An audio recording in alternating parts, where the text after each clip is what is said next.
How you guys doing? Hope all are well. Welcome to the stream. This is Moscow, Saturday evening, and it means that this is the time for a live stream. Great to see you all here, and welcome to the very unusual stream. Unusual because this is a lockdown, and Moscow is different tonight. That's one of the reasons, and the second reason is that I'm gonna be walking only. There is no place to sit down as all restaurants are closed, all cafes are closed, and at best I'll be able to get a cup of hot coffee or hot tea. And I doubt that. Whew! How you guys all doing? Please give me 5 by 5. Let me briefly tell you what I planned for the stream tonight. Well, like I said, that's going to be a very unusual one. Moscow, thank you, Lorna, 5 by 5. Just give me a second, I will greet you all by names. I am planning on driving to Moscow, the center of Moscow, 10 to 15 minutes. Then I plan on parking, and probably shouldn't be any problem with parking tonight. Then I'm going to take you to a very famous place, a huge avenue called Novy Arbat, the New Arbat Avenue. It is a large, well, it's not a highway, it's less than a highway, but more than a large street, okay, it's somewhere in the middle. And I'm going to walk and show you the sights. Pretty famous place. It's right next to Old Arbat, where I actually did a walking tour a week ago. And I'm going to walk through Novy Arbat and go straight to the Red Square, Охотный ряд, the Red Square, and walk around the Red Square because it should look absolutely deserted and very, very unique site. I've never seen that before, okay? I would like to go and check it out. I hope it'll be deserted. Hey, it's a lockdown. Everyone, please stay home. All right, now I am going to take you into the car. It's pretty windy, but it's a mild day. It's in the high 40s right now. Hang on.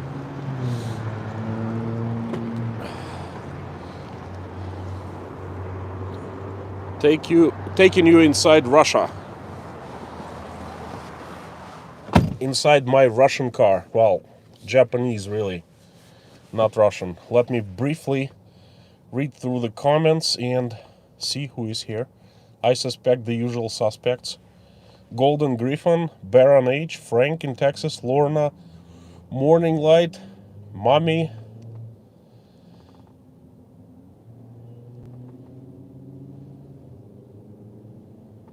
Dirk, Mutant, guys, hello. For you, good afternoon. Well, for some of you, it's good evening.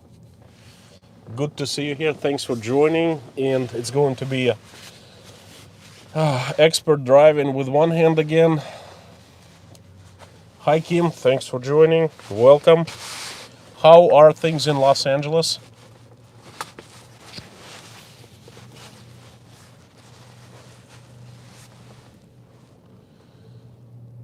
It's definitely it's not a Lada. It's a Jiguli. Carol, good evening. Good evening. Oi, whoops. Opa.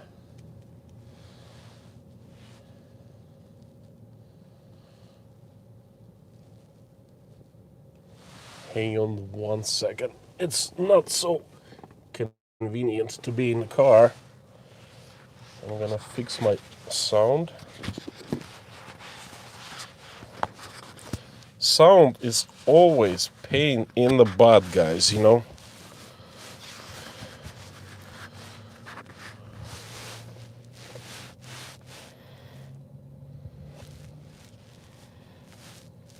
William, your Russian is really good.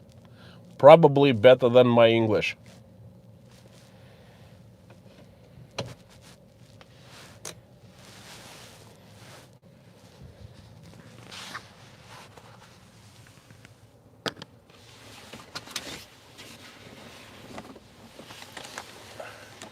My camera is facing Leninsky Avenue. Kim, there's plenty of food and supplies here. Are you talking about Los Angeles?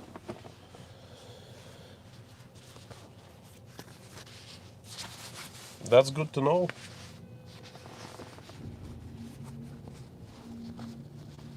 Viper? Okay. I have a song for you. I'm not a great singer, but it goes like this. Kim, for you, especially. Moonlight and vodka keeps me awake. Something blah, blah, blah, blah, blah. It's midnight in Moscow. It's a lunchtime in LA.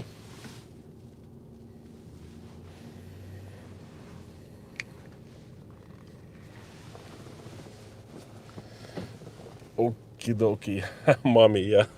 When I start singing, my wife says, please stop, stop. And she starts giving me money.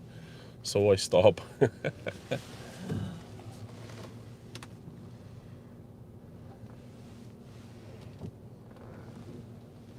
It's good that you guys are discussing food, because this is really of interest for me. How is your food situation?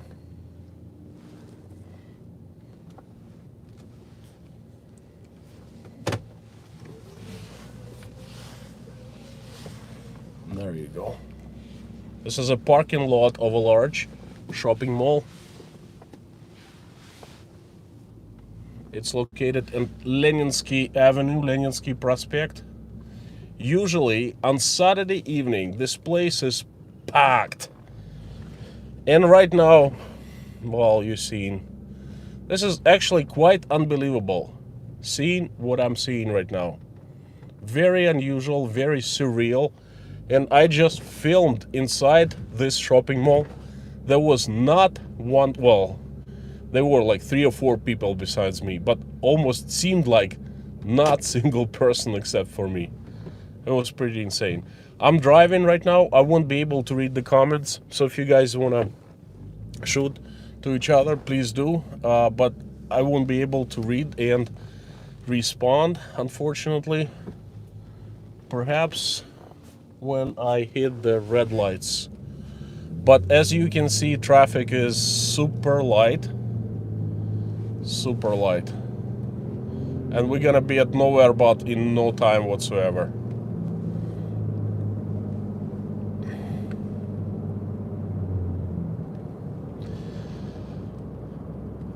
Can I take Metra to work? I can.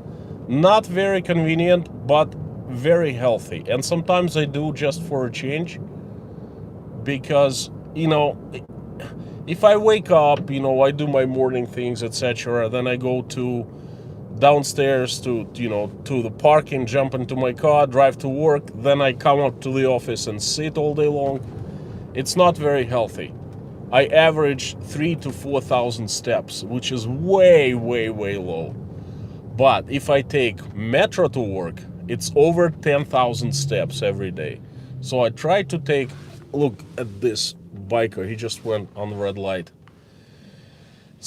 I try to take Metro as much as I can.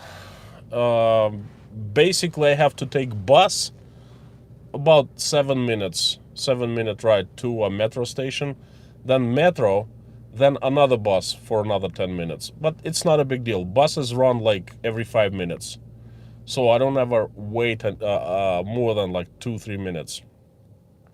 And in December, they are opening a new metro stop, subway stop right next to my office. So it's gonna be even easier and faster for me to take bus, public transportation to work. So that's it. Road is empty.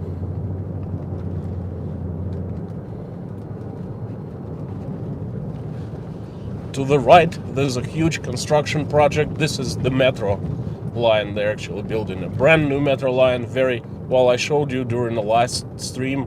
Very, very sophisticated, difficult project because, right in the middle of a city, huge city, megapolis. They are building a brand new subway line that crosses other lines.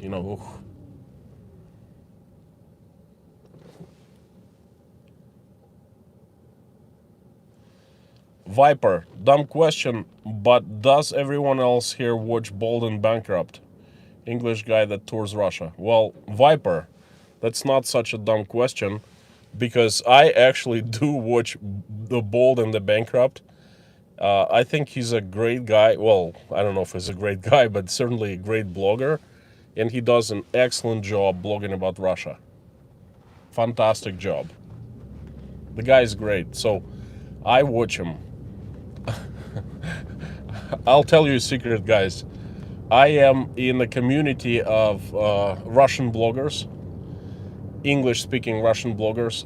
It's called Big Dacha, Большая Dacha.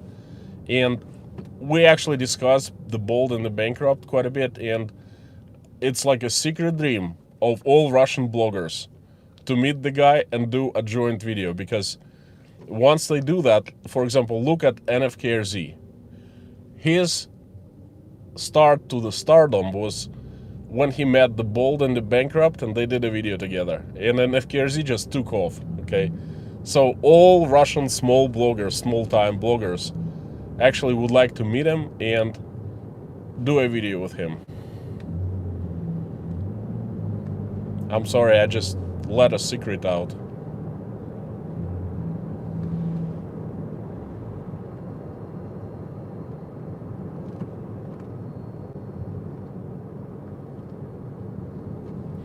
All right, Lorna, guys, the usual suspects. You let me know if we have any bots in the chat today. And, because I'm driving, I can't really watch. If someone is behaving badly, let me know. We could stop that behavior right away. And everyone, please be nice. No spamming, no full language, no BS, just nice, clean conversations and chat, please.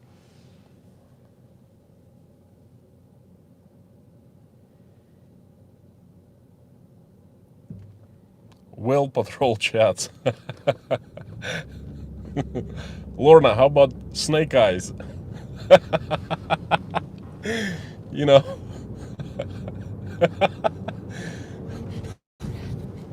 Lorna left me a comment yesterday, I think about my video, day number 2, when I did the tour of Russian super mega food store, all right?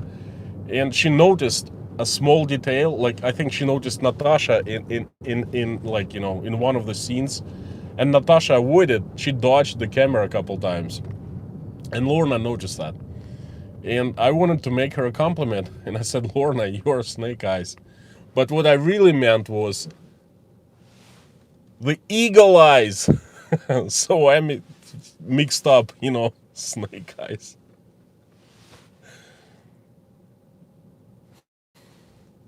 Mommy, I guess you're a snake dash eagle eyes too.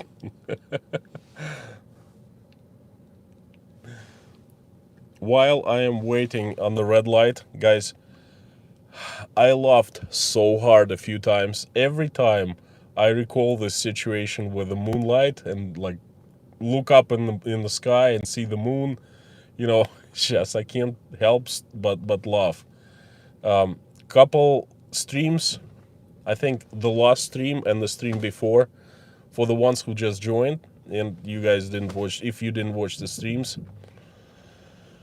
Anyway, I did a stream from Gorky Park in Moscow, and that was 2 weeks ago. And last week I made a stream about,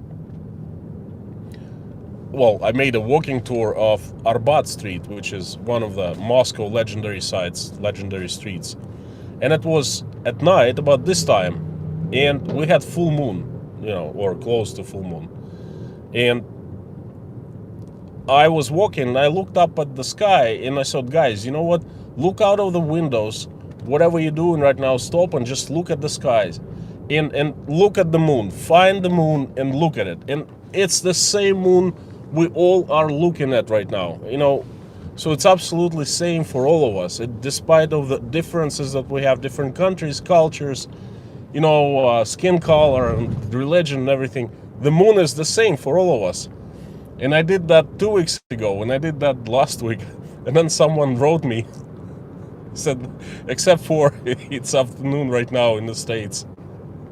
Oh my God, that was so funny. I still laugh about it every time I remember.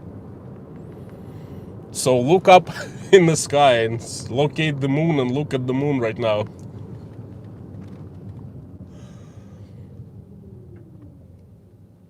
Again, that was me, Kim.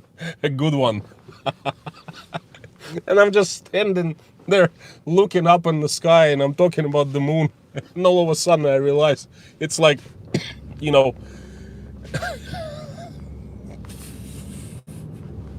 like 1 p.m.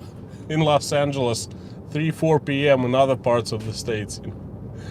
It's pretty funny. Anyway, so we are nearing the center of Moscow. Leninsky Avenue, the traffic is almost non-existent. And I'm enjoying driving very much because I don't get to drive in conditions like this often. Never.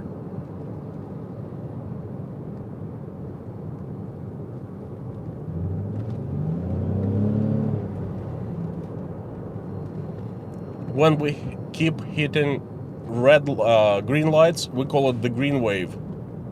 Meaning you just keep on going and it's green light after green light after green light. You have to go with a certain speed.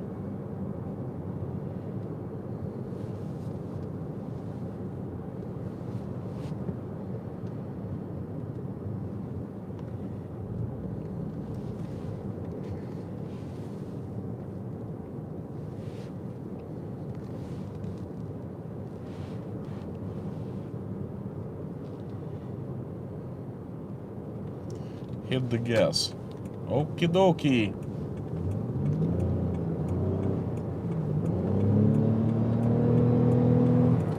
There you go. Hope there aren't any speed cameras.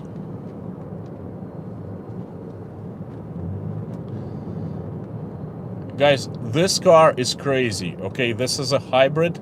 It's Lexus RX 400. And it's got 300 plus horsepower and electric motor. So once you hit the gas pedal, it goes. It doesn't brake well, but it accelerates really, really good.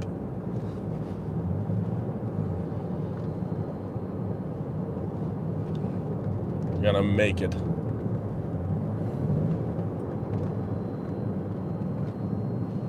Super chat, exploring with the Zuinas. Thank you so much.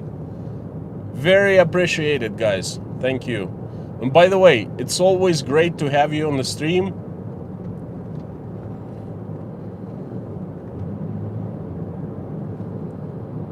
We have 33 people right now, which is an excellent number.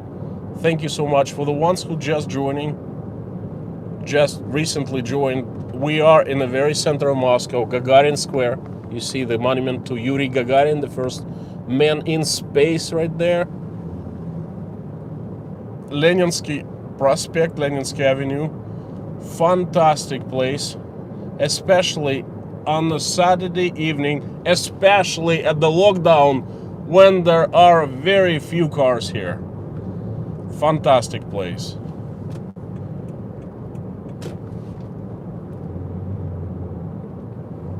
Thank you for the super chat again.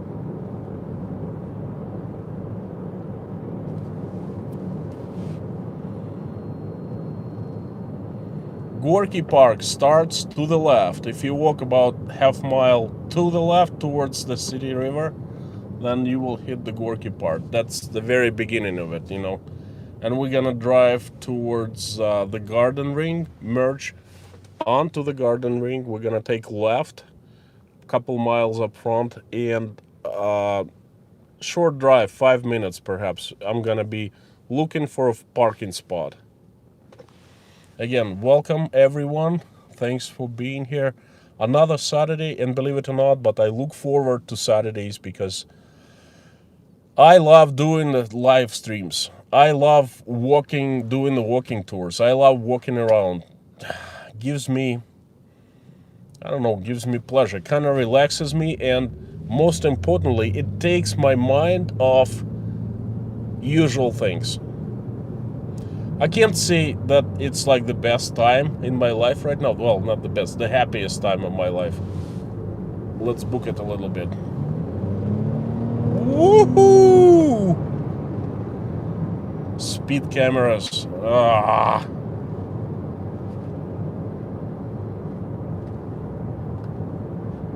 Unbelievable. Guys, this is unbelievable. This is empty.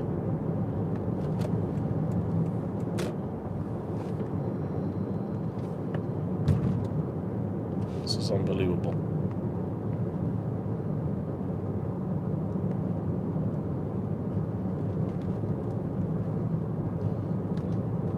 You know, it's a very ambiguous feeling. On one side, being in a lockdown is terrible. Susan, hi there, and thank you for the super chat. Very much appreciated, and very much, I thank you very much for that. You know what, super chat or not, it's still a great pleasure to see you, always.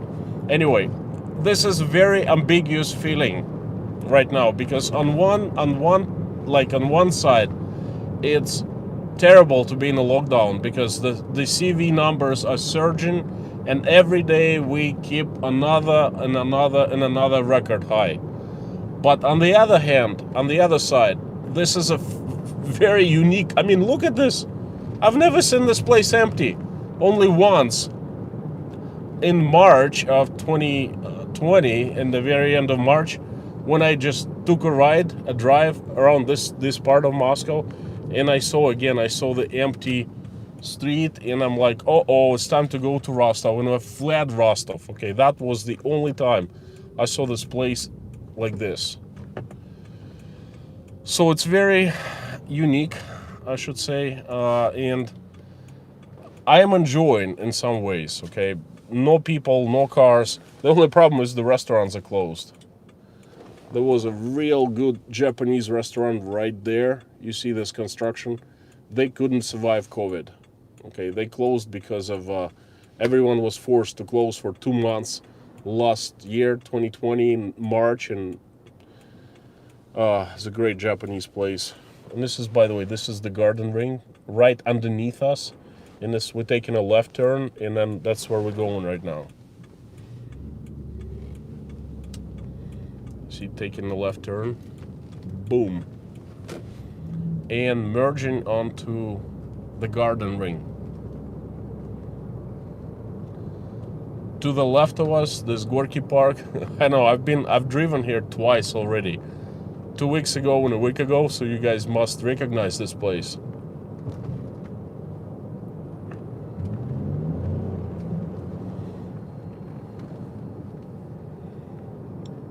Great area to enjoy Moscow. Gorky Park, museum, the center, the Kremlin, the Neskuchny Sad.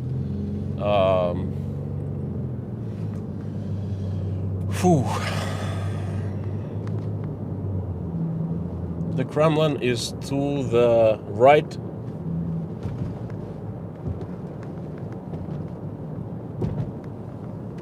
If you look at the certain spot, you can see it. But I'm gonna make it to the Kremlin, to the Red Square, and see how it looks like during a lockdown. By the way, we will be passing the American Embassy in Moscow.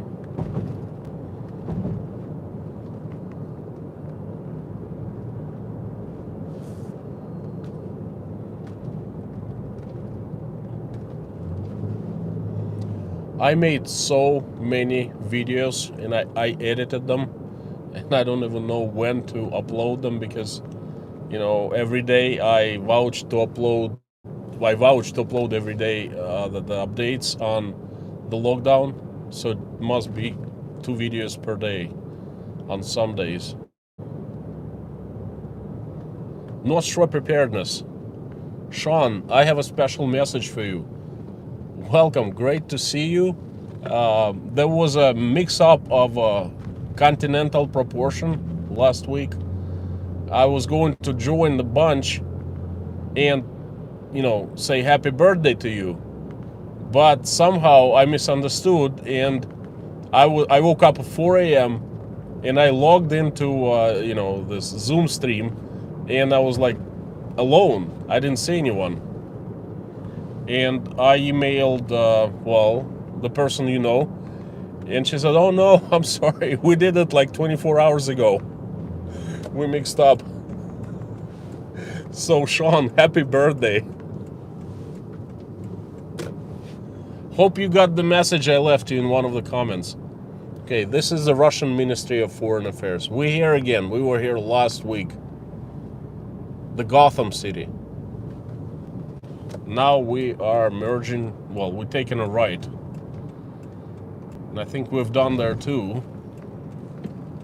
This is one-way street, but we need to park somewhere here. Gosh, I didn't know it's one way.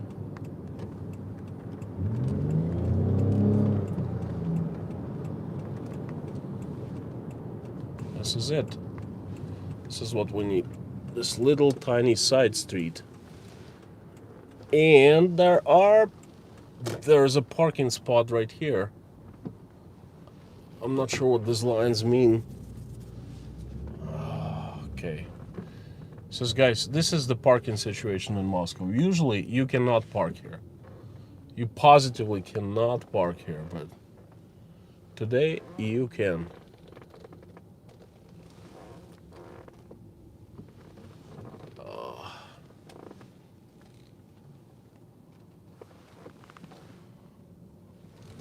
I'm not really sure what these lines, intermittent lines, mean. Be better safe than sorry.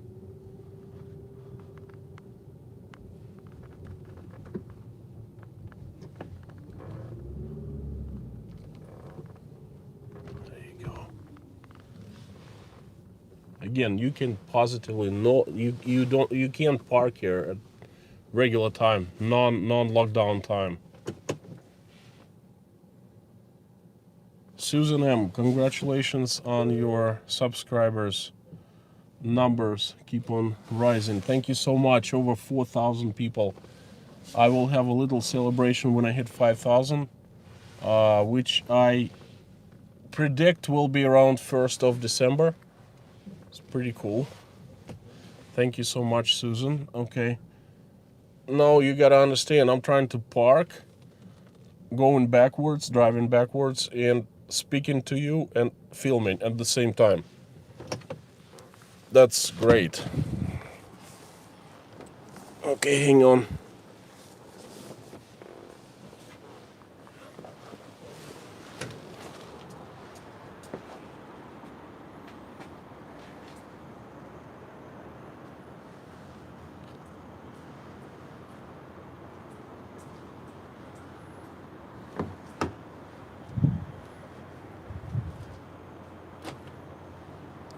There's no wind here, and this is fantastic news. Hang on 1 second.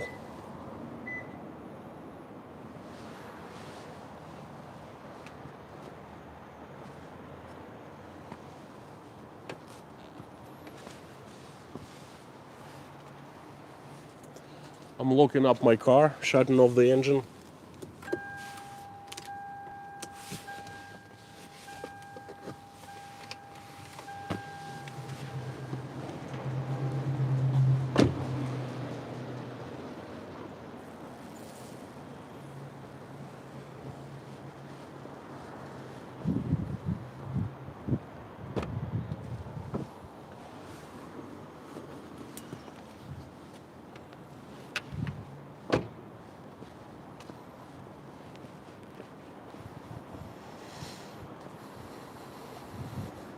Okay, almost done.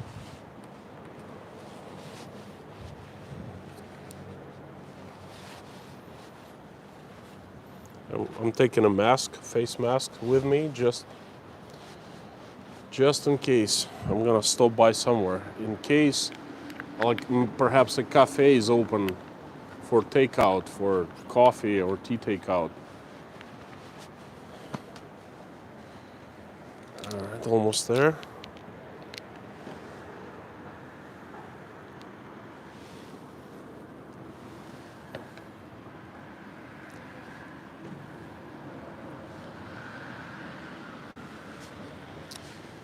Okay, I'm ready to walk. 47 people. We're breaking the record. Good to see everyone. If you just joined, thank you so much, and I hope you will enjoy today's walking tour. This is Moscow, and it's a little bit unusual because it's empty. There's an ongoing lockdown and, well, not curfew. Lockdown means business, or this is what we mean in Russia, businesses don't work. Non-essential businesses are all closed or forced to close until the 7th of November. And private citizens like us, people, we can get in and out and do whatever we want. We can go on vacation, we can travel within Russia, we can fly. Actually, lots of people took extra vacation and they flew out of Russia to Egypt, to Turkey. They went to Crimea, to Sochi, you know, and whole 9 yards. Anyway, my plan for today is I arrived at the destination and I'm going to take you to Arbat Street, which is around the corner. We actually drove almost right into Arbat, okay? I took a right before Arbat Street, and it's a huge avenue. Shall we? If you notice there's something wrong with the sound or visual, please let me know ASAP. You know, write something nasty.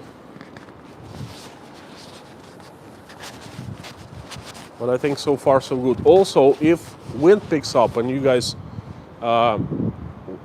just like right now, there's well, anyway, if wind picks up and it starts hurting sound, you guys let me know, and I will put wind protection on my microphone. That thing slips off and I tend to lose it, so I try to walk without it as much as I can.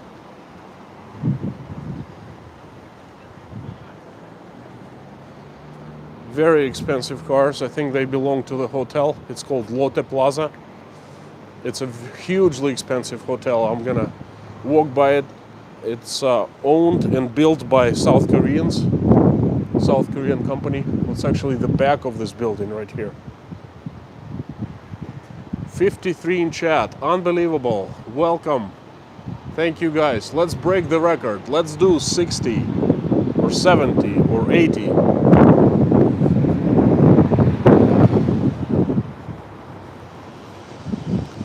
By the way, tomorrow, tune into my another update on lockdown in Moscow, and it's going to be a very funny video. I actually took out my wife, Natasha, on a date. We had Saturday afternoon free, and I took her out. And I took her out to the place that I know very well, Starlight Diner. I had late supper there with you guys, and guess what? It was a screw up. It was funny, very funny. So never go on a date with anyone during a lockdown. Yes, but you still can take out food, you know what I mean? Anyway, watch the video tomorrow. You're gonna get a few laughs out of it. The main thing is Natasha is happy. She didn't mind. It was a comic relief of a situation, you know. This is Lotte Plaza Hotel. Very centrally located place. Very expensive. I've never stayed here because I usually don't stay in the hotels in Moscow, but I've been on quite a few meetings here. Fantastic place.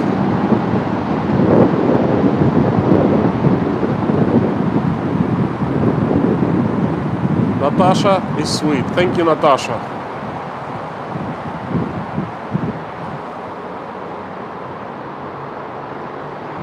Anna Marie, Hi there. To Massachusetts from Russia with love. Where are you in Mass at?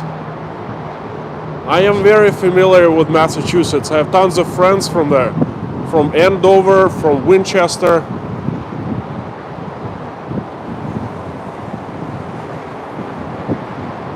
Ironwood.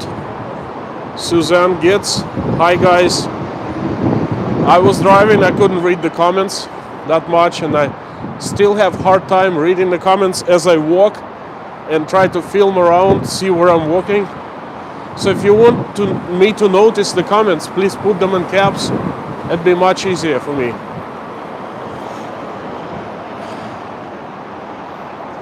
So this is Lotte Plaza Hotel we just passed. Very, very incredible building. And this is going to be a shopping mall, Lotte Plaza shopping mall, right next to it.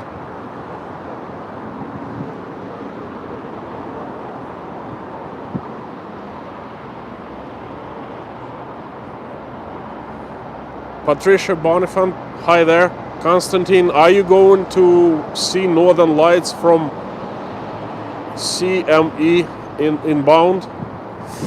Not sure what you mean. Northern Lights, we don't ever get Northern Lights. I mean, we are too much in the south for Northern Lights, but I would love to.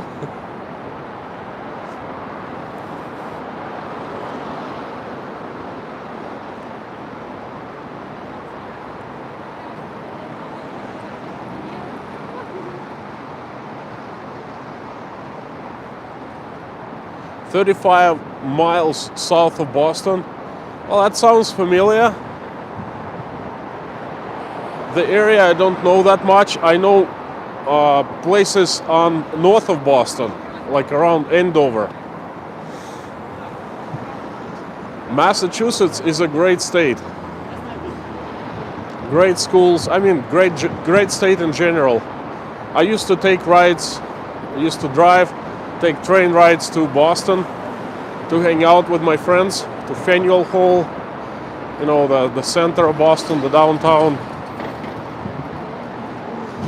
We used to jump onto that train that goes up to Maine. Whatchamacallit? Something track, North Track or something like that. And it would bring us to South Station. And we would take a cab or a tram from South Station to, you know, wherever we wanted to go. Like we went to see a Blue Man's Group once, went to theaters. A buddy of mine used to study at Harvard University, so I used to frequent Harvard.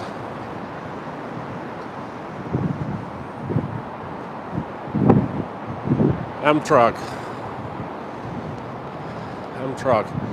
was Amtrak, and they used to call it something, Northern Bullet or something like that. All right, this is the Novy Arbat Street. You can see the American Embassy from here. It's right, hang on.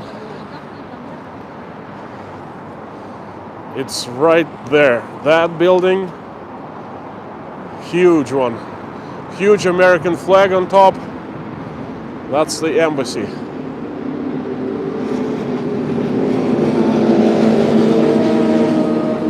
Tons of bikers. Well, not tons, a few bikers. Place is usually busy, but look at this. Almost no people. Probably the streamers, just like me, walking around and streaming this place. Absolutely.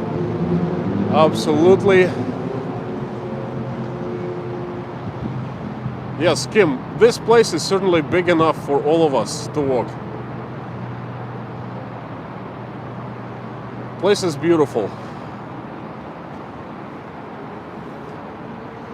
There's a light show on all these huge buildings. Well, you're seeing it right now. And this is the commercial wall, the advertisement for the bank, Russian bank called Alpha Bank. It's been here literally for 30 years, okay? Only 30 years ago, I think all the way up till 2005, it was a huge globe. It was just about right here, and it was spinning. And then they reconstructed this entire area. That was a walking. There wasn't any grass here. I think 2007, perhaps 2010, 11 years ago, they redid this entire place.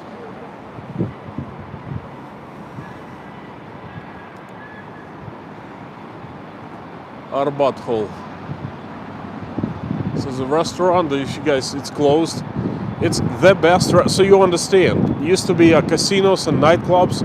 Then casinos got banned in Russia. Just remained the nightclubs and restaurants. The very expensive, very fancy restaurants. Okay.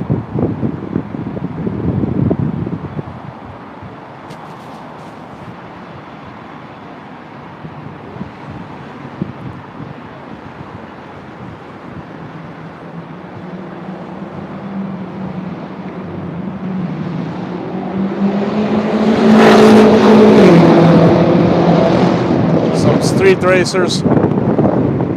There's so much advertisement. They're advertised. I think that's a new movie, Warcraft or something like that. And of course, there's Coca-Cola advertisement everywhere.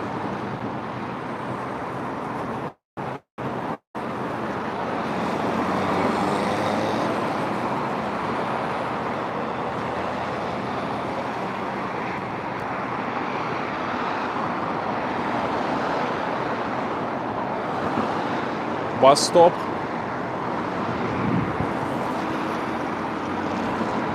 That's how the globe looks like from a little afar.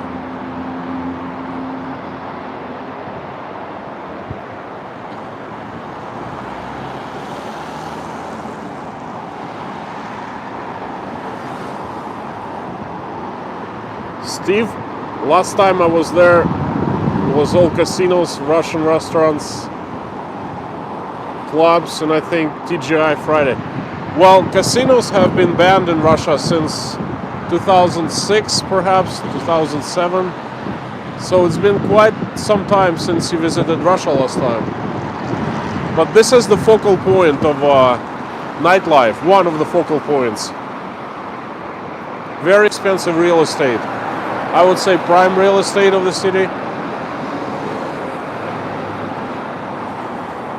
These actually residential apartments, okay, old Soviet buildings. I would not want to live in one of those. Hugely inconvenient. I remember in the days, like 15 years ago, we would just drive up, get on the curb, and it was like all walking promenade, no private parking, no paid parking. We would just like drive up and would park our cars, and that's it. No fines, no one cared. Steve, you must remember those times.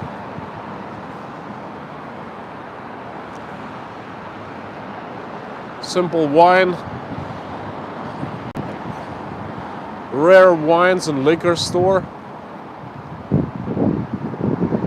Hyundai Motor Studio. They sell cars here. Brand new Hyundai Nexo.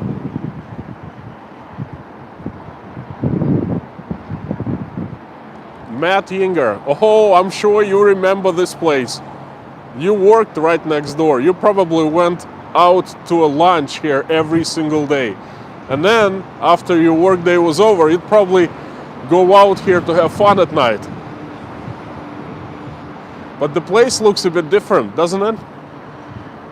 You still must remember the Metelitsa, the Titanic, the nightclubs. Gosh, it was such a long time ago. I don't remember. I remember those, but there was another life.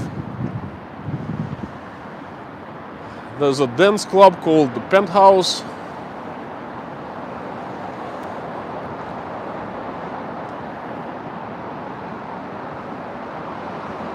Very famous Uzbek restaurant, Chaykhana, #1. I will tell you a funny story about this. Note this restaurant. Pretty cool show right now. Moscow, Las Vegas, Fremont Street.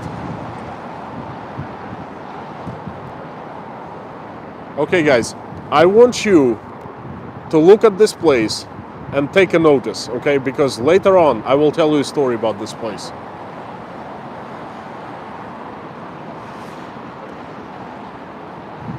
Another restaurant called Barashka. Barashka is sheep. So I guess they specialize in Muslim food, lamb, music point, karaoke.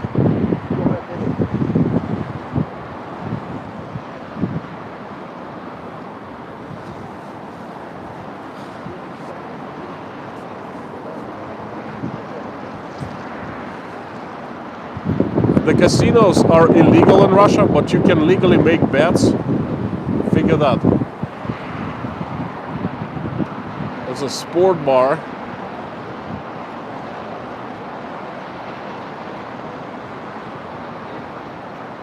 Take it easy. I like that.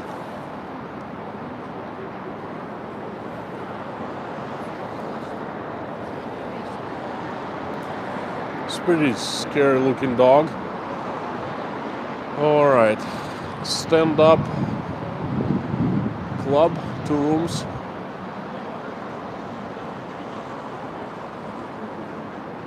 Gosh, I haven't been here in ages. Metelitsa, the old name is back to life. It used to be Anything Goes Club, okay, Metelitsa. Now it's a stand-up club.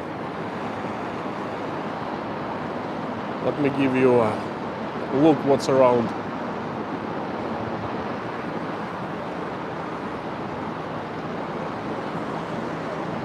EMS paramedic, Liz, how are ya?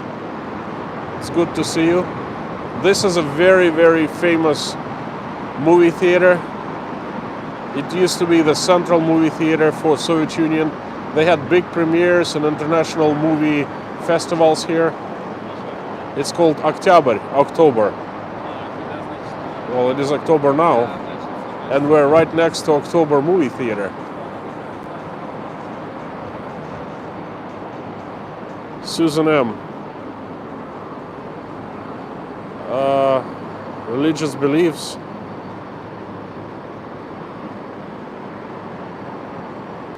Don't worry about it.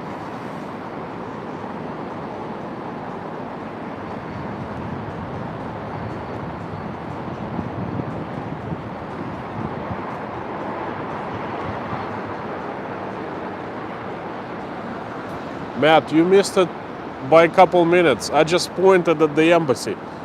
It's still there, it's still standing. Kind of not working these days because there aren't any people to operate. Because Russians kicked out all, well, basically forbade all the locals, the Russians who work at the embassy, doing any jobs. That's why we cannot get visas to the United States anymore.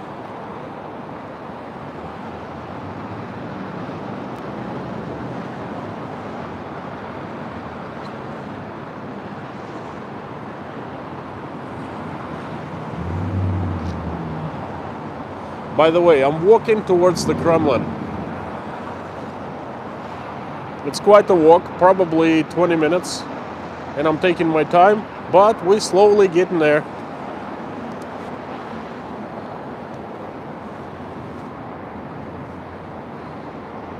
Kremlin, Kremlin. Here we go.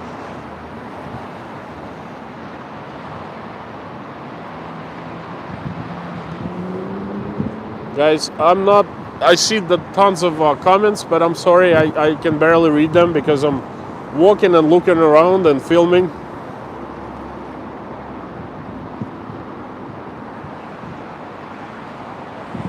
Anarchy, one of my patrons, welcome. I forgot how to spell again. Army Hill. Arm Hill. I'm sorry, I forgot. I knew how to say that right. Welcome back, welcome to the stream. We have 49 people, which is pretty cool. I'm glad you guys joined us. I am in the very heart of Moscow, in the street called Novy Arbat. Okay?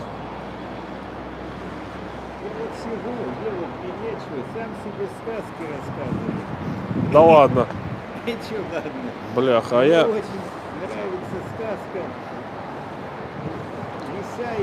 А я деньги забыл, блин. В машине кошелек забыл. В машине кошелек забыл. Да ладно, забыл, в следующий раз.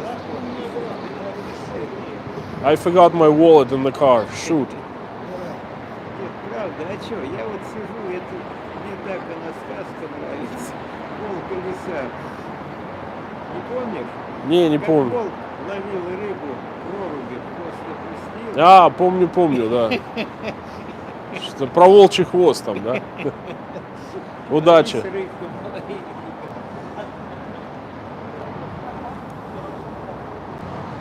The guy is not homeless. He's just an older guy, and then he's lonely and he doesn't have anything to do. He just, comes out and sits here. There is his card number.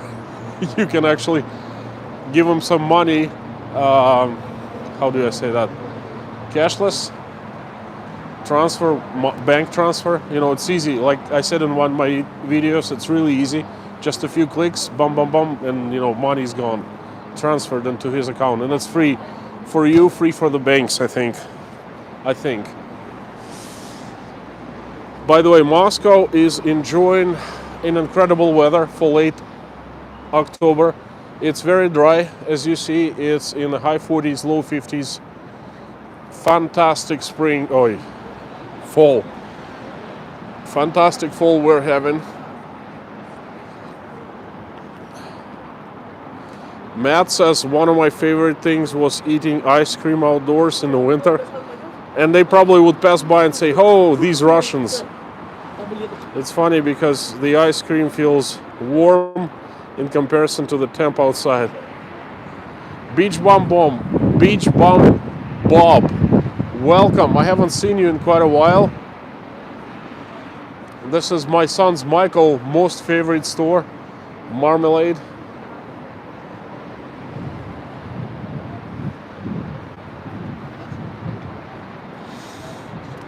You cannot get inside. You see, it's blocked off.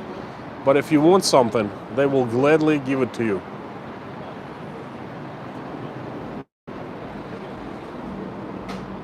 Steve, Matt, they were ATMs here.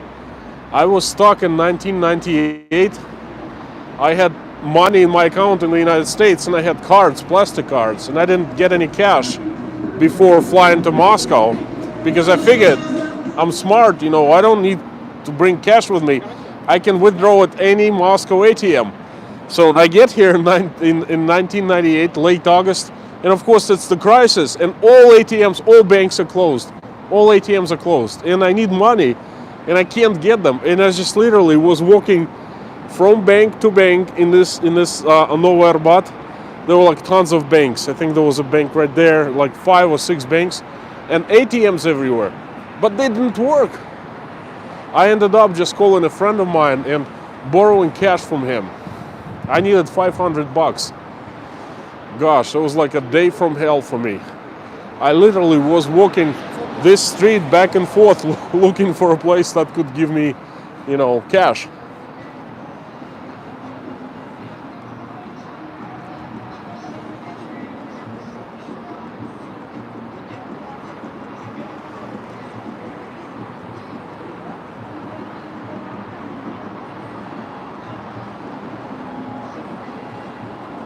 Beach Bum Bob says I'm hiding from my wife and husband. That's so funny. Duties around the house. It's pretty funny.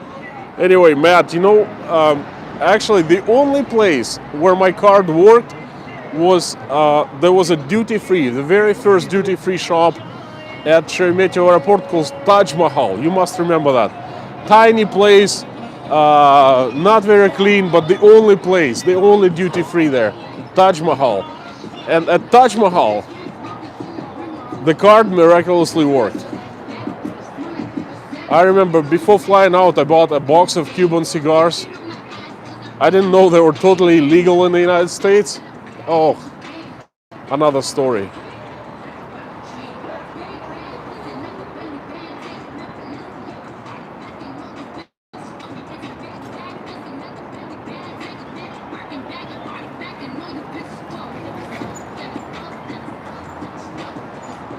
Again, usually this place is much, much busier at night.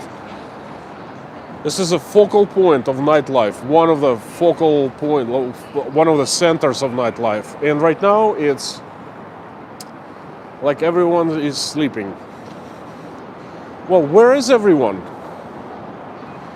Where is everybody? Where is everybody? What, are they really sleeping? Why aren't people out and about on such a beautiful Saturday evening if we're not forbidden to go outside? Take a wild guess. At the end of the stream, I will tell you my thoughts on this.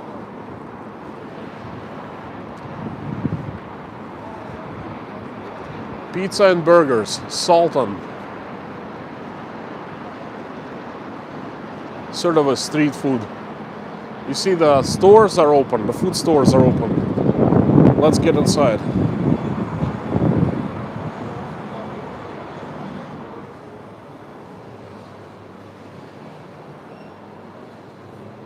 See if they have tea to take out.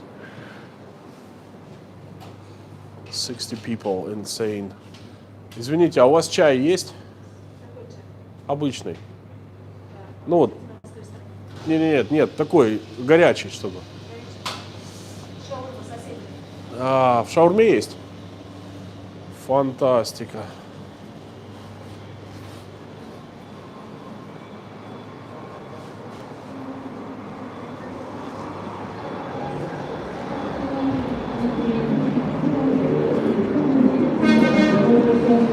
Guys, I know what this place reminds me of. Oh my God, I just nailed it, okay? Times Square. Around the Times Square, tons of street food places, a walk like this on a Broadway, at least like some parts of the Times Square. This is it. This is Moscow.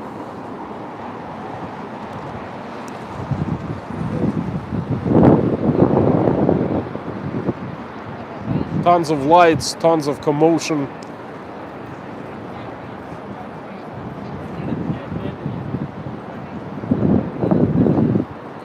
But Moscow way better. Every place has ups and downs, This is how you buy things during the lockdown. Okay, you come up, and it's gonna be my tomorrow dates video. And usually you can get inside and order something. There are seats, the tables, and right now, nothing. Shawarma place. This is how it's done right there. They have pizzas, Greek, all kinds of stuff. Burgers, not just shawarma. The guy doesn't see me. Yeah.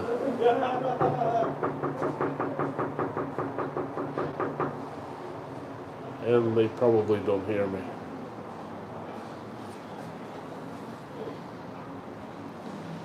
Здрасте, а чай с собой можно взять? Чай? Да. Конечно. Давайте мне чаек, большой. Большой? Да. Картами принимаете? Картами? Да. Да. Обычный черный, без сахара. I just ordered a tea, black tea, regular black tea with no sugar.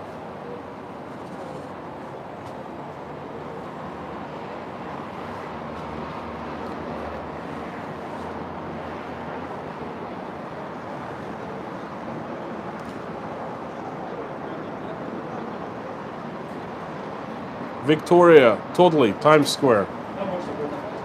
Давайте я телефончиком сейчас. Hang on, guys.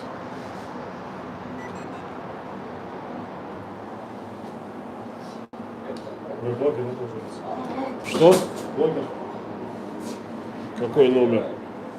Какой блогер? Да, блогер.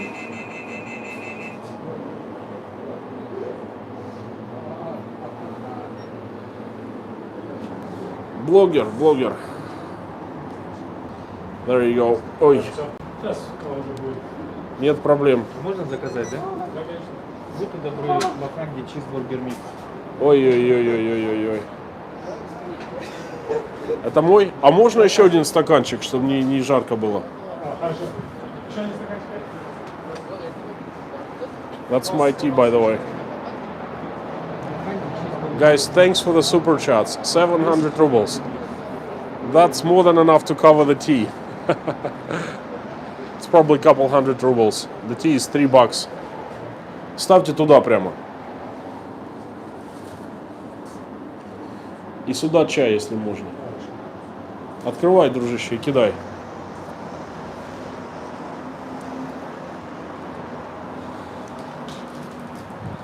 That's how it's done.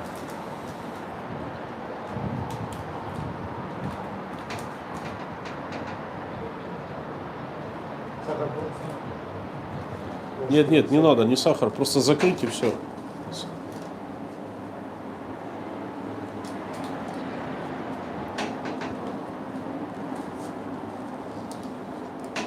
Папа, не нужен? Нет, ничего, спасибо. This is it.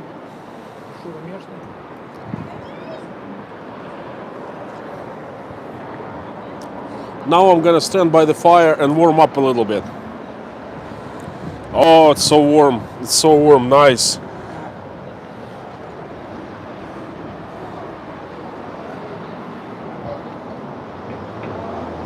The tea is super hot. It's like boiling water.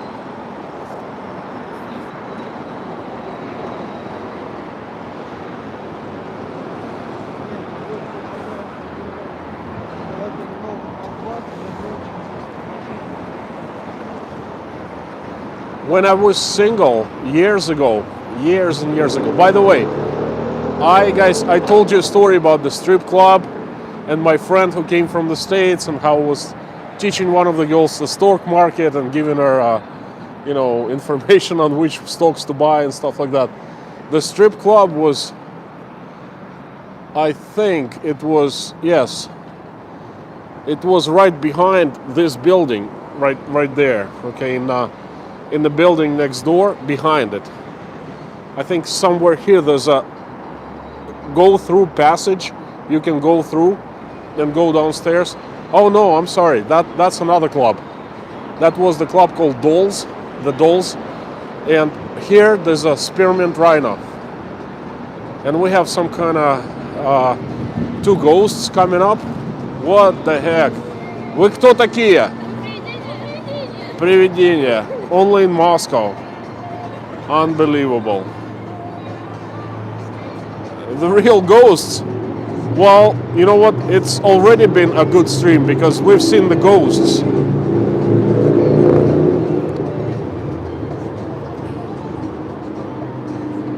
Beach Bum Bob. It's still chilly in Southern California. It's about 74 with clouds.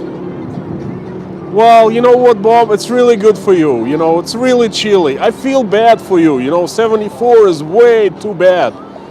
Not good at all. Gosh, how can you live 74? I mean, you must be freezing to death. Moscow is much warmer. I mean, look, we have palm trees. Look, right here. You see, this is a palm tree. And there's another palm tree right there. And those palm trees right there, they just dropped all the leaves already because guess what? It's gonna snow in a couple of weeks. Oh, poor guys in California. 74, chilly.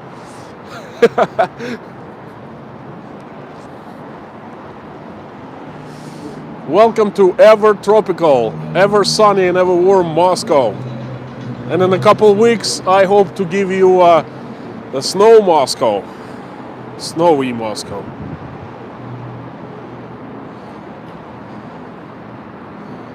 $56 degrees in Montgomery. Well, I think it's 49 in Moscow, 49, 50 right now. It's actually a wonderful day.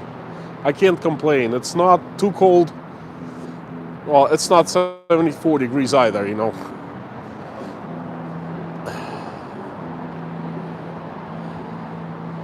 Snow on the palm trees, Susan. Snow on the palm trees, not on the beaches.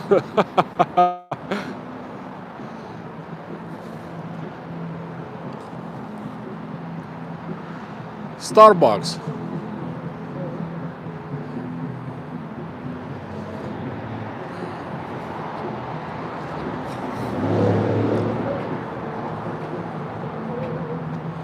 G. Maria, hi there. Welcome to the stream. Thanks for the good words. Starbucks is closed. Well, I think they're open until 10 p.m.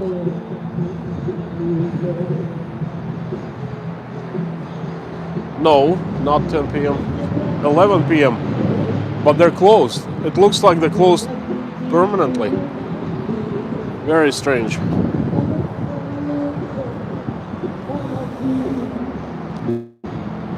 Street concert. There's a Ferris wheel. This is odd.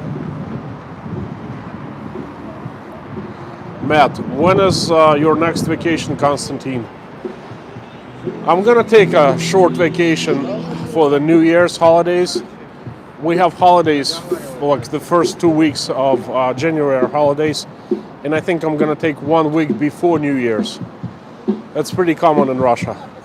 But I'm gonna go to Rostov to see my mom and spend, with my family.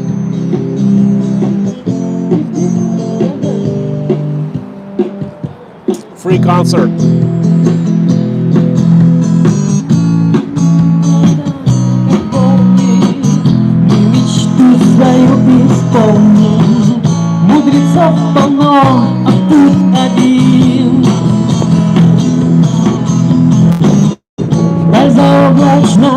Дружище, забыл кошелек в машине. Скоро жизнь счастливее станет.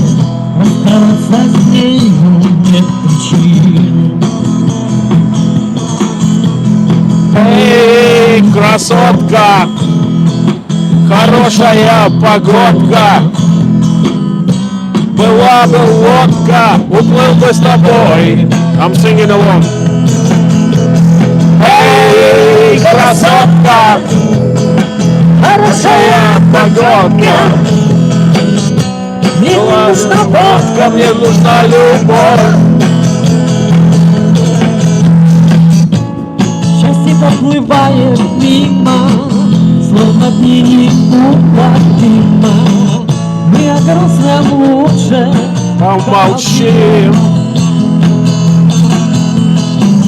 Ты, сестра, не плачь напрасно. Жизнь Чудесно и прекрасно. Расставаться с нею нет причин. Эй, красотка, хорошая водка. Мне не нужна лодка, мне нужна любовь. Alright, gotta move on. Awesome.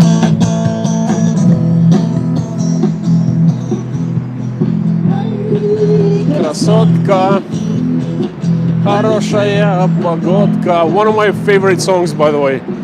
Лодка, уплыл бы с тобой. Alright, enough singing. Natasha's gonna be not happy about me singing.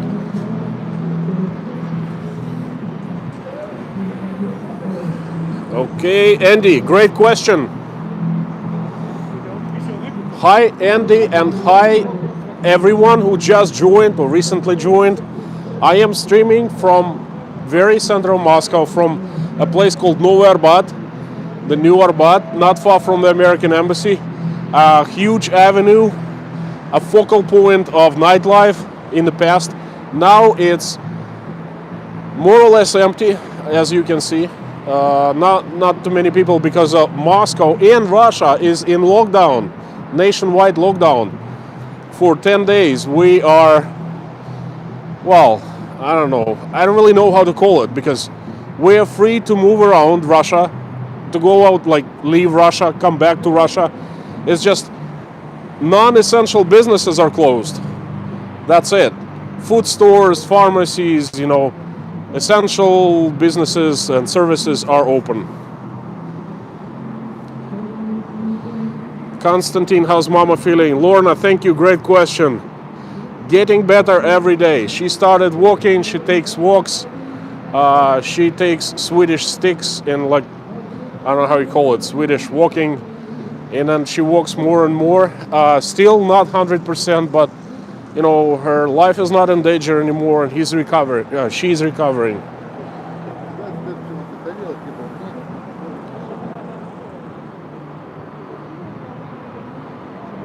Again, thank you, Lorna.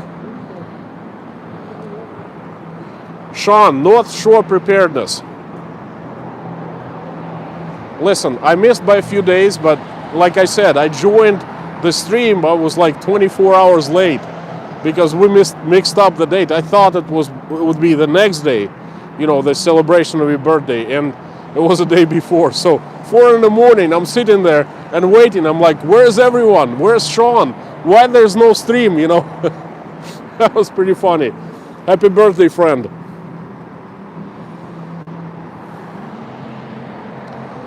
There used to be, well, it still is, a very, very famous restaurant.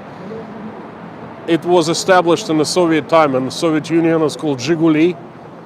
It was like a huge beer bar, a pub. It's still here, but it's, well, obviously it's closed.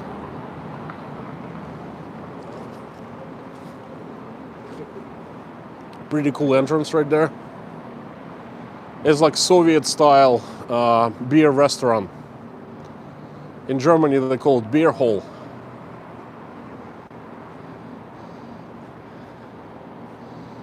There's a guy standing there, and it looks like he's some kind of construction worker. Perhaps they're doing some renovations inside.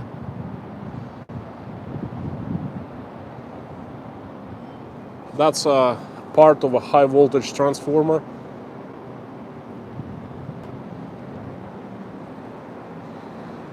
Quite a bit of dirt. Usually this place is so much cleaner, but you can see trash everywhere. Very famous and very, very old historical church. This is right here in front of us. One of Russia's icons, actually. I think this is a few hundred years old. Was featured in numerous shows, movies, etc. Traffic on Nowhere But. This is Nowhere But right in front of us. Traffic is very light. And my battery is losing juice like son of a gun. But I still have the reserve power with me, the power bank. I gotta hurry up, by the way. Okay, you see this huge street is Nowhere But.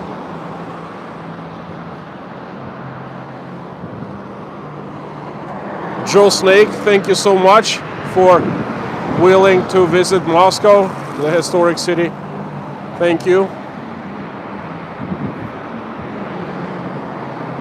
Mommy, I missed it.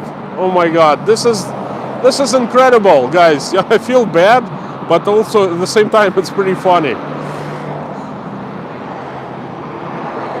I mean, missing Sean's birthday, North Shore's birthday party. It was funny in a way. I'm sitting there, I'm like, where the hell is everyone? Why isn't North Shore streaming live right now? It should be. It's his birthday. And I get the email, oh no. Mix up of continental proportion, which actually exactly what it was.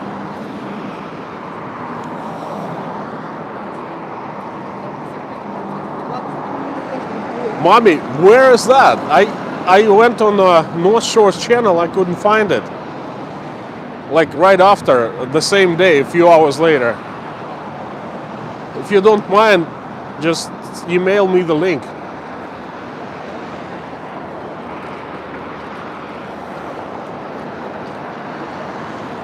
The heck is, oh, that's McDonald's. I'm thinking, why there are so many people here? You know, that's McDonald's, of course. Boy, so much trash.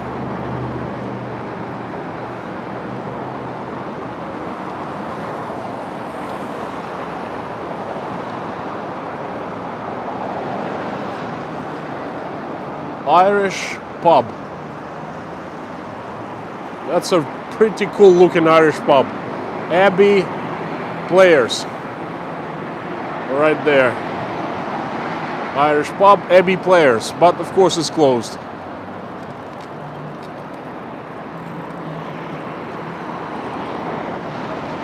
I wonder how many pubs, restaurants, clubs will reopen and how many will go bust after this.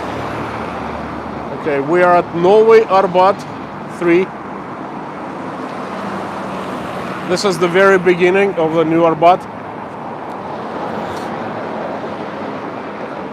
Old Arbat, the walking promenade that I took you on last week, is just around the corner to the right.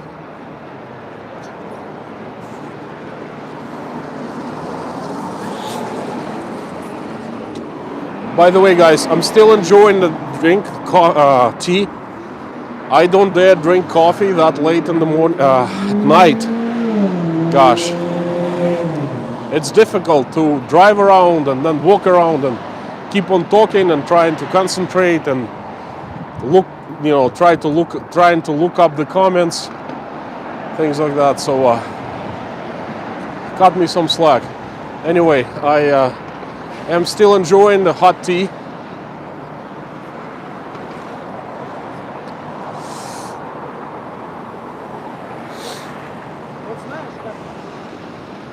And instead of taking a right onto Old Arbat Street, that subway station, Arbatskaya right there, we are going to go straight. And we're gonna hit the Охотный ряд and the Kremlin. Not too far. If I hurry up, probably 5-minute walk.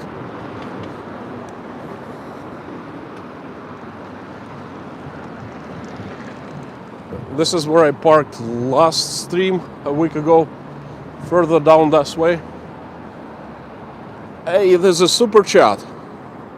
Michael J. Mead, good to see you and thank you for the super chat. Much appreciated. Excellent.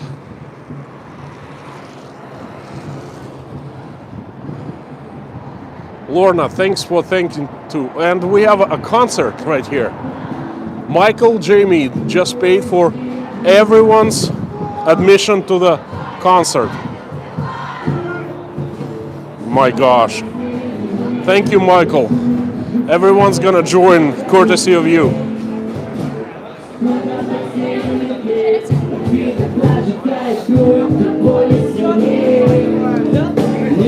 Young kids.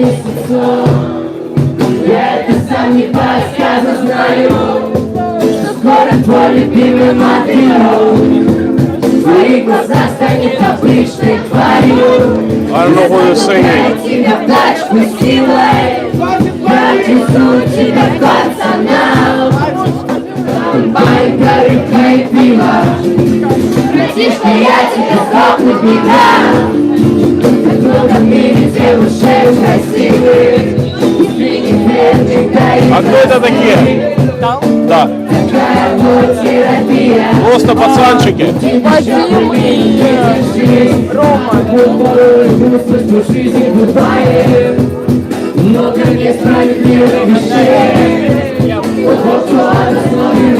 Thank you, Bob. Блин, я кошелек забыл в машине, сорян. А переводим? Что? А я стримлю. Удачи! Теперь, братишка, доверься, хожу! Сколько с тобой из беда и сна, сколько с тобой работаем дома, сколько с тобой работаем дома. Азиаток, метисок, мулаток, теперь ты знаешь, что я знаешь, жизнь есть только мать, только она может купить себе сильную стаду. Конечно, эти сука Pretty cool, actually.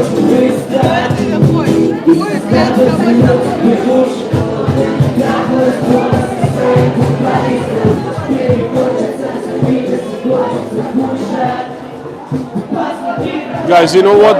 That makes me feel old. I see these young kids having fun and just going crazy, and I feel like, oh my God, all my years right on top of me.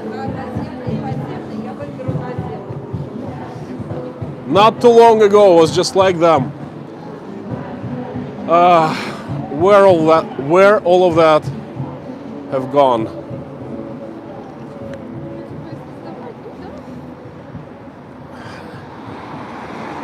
And it's not getting any better, you know. All right.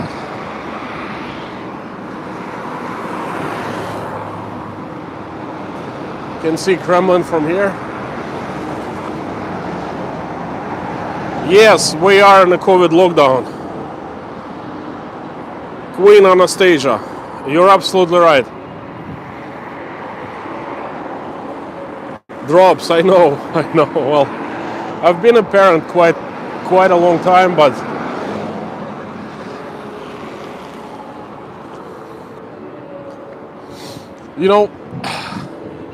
Drop and everyone, let me tell you something. I'm really going through a transformation right now.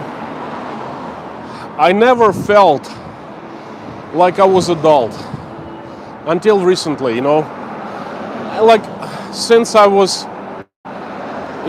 turned my first job, like I started making first real money when I was 13. I was making as much as my dad was making. It was time of opportunities back then. But I got my first real job paying me real well at 20. I've never had problems with money in my life. I have always been responsible, meaning responsibilities for my family and so forth. But still, I never felt like I was grown up. You know what I mean? Because I was kind of like young at heart, and I felt it when my father passed away. And I kind of became the man of the family, because before that, there was always my father, who was senior to me, I could turn for advice to him, and he was above me, you know what I mean?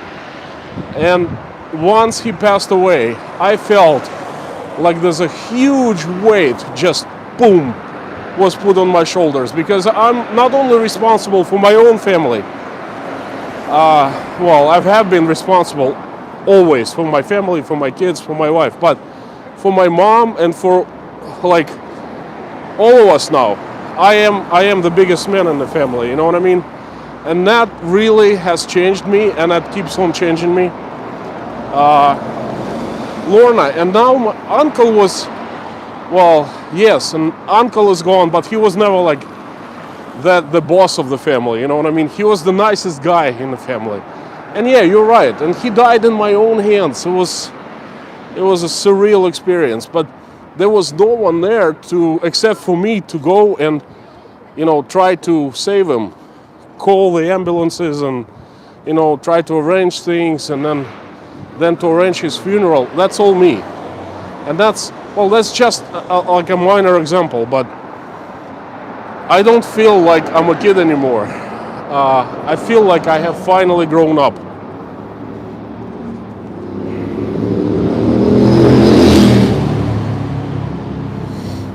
No, it's a very strange feeling.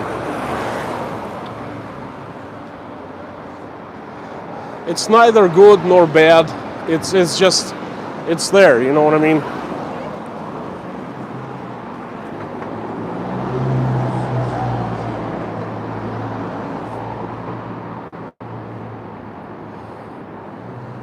Lorna, we have 66 in chat. Thanks for reminding me. And yes, you know what?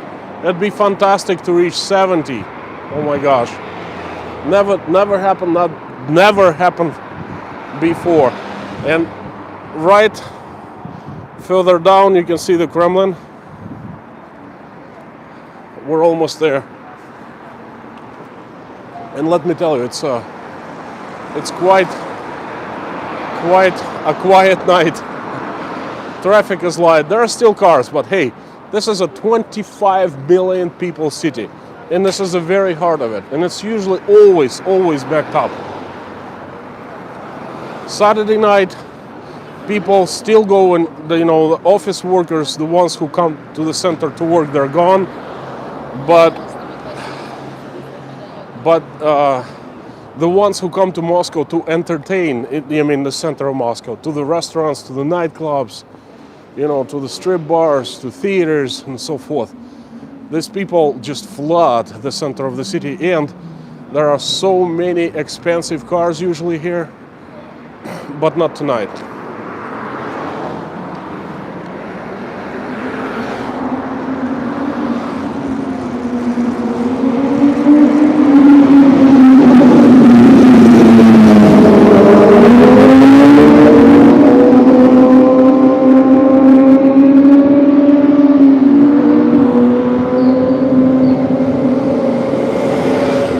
A lot of service vehicles, road service workers, I think they're using this pause in car and human traffic to,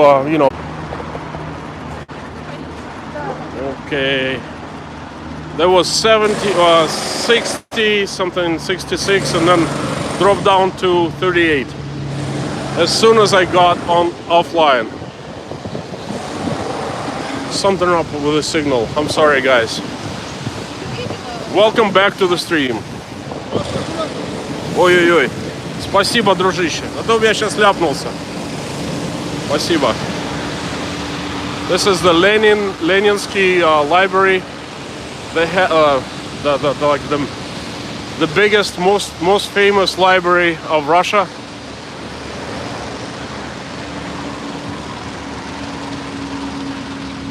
Probably not the biggest, but supposedly all the books that are or have been printed in Russia are here. Leninka, it's called. And we're nearing the Kremlin.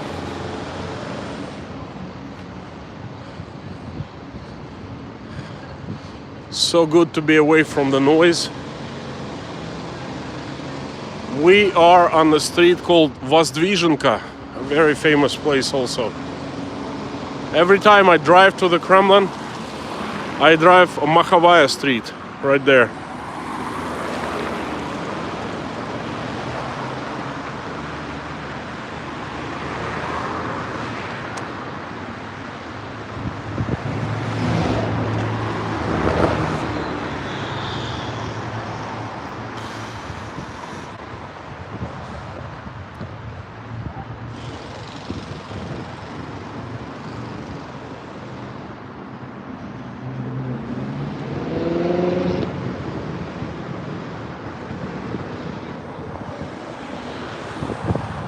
Again, guys, thank you for the super chats. Much appreciated.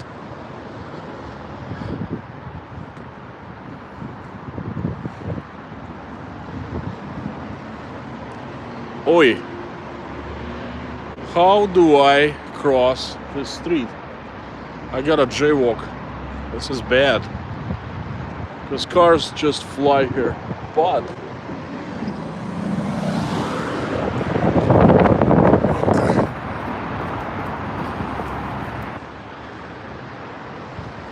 guys, don't ever do that at home.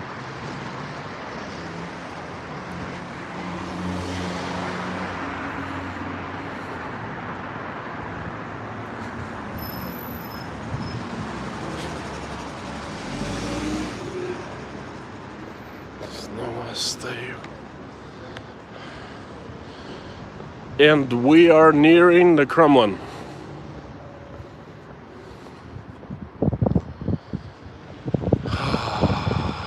This is bad. This is mighty bad because I gotta jaywalk again, and this is a busy street. Usually there's a cop here because this is the Kremlin. Cops everywhere. Okay, looks like, again, looks like I'm repeating myself, but look, this place is always,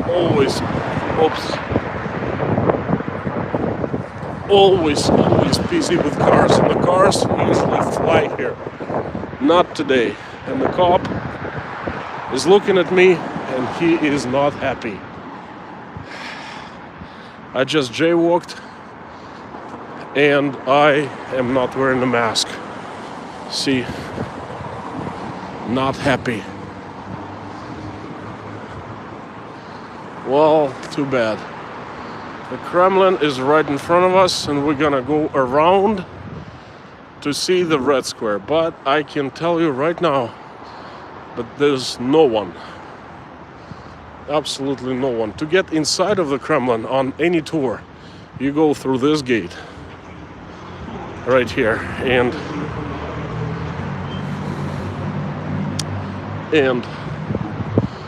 buy tickets right here. No, perhaps it's not. Tickets right here.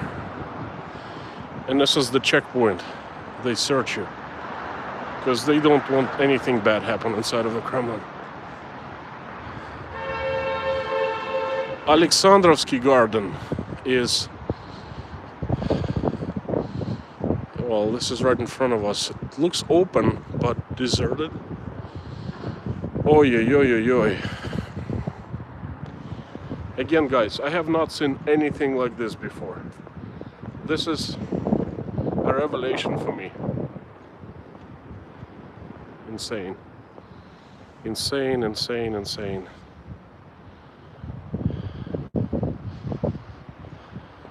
You should have seen this place when there were tourists around. The Chinese, like all kinds of international tourists.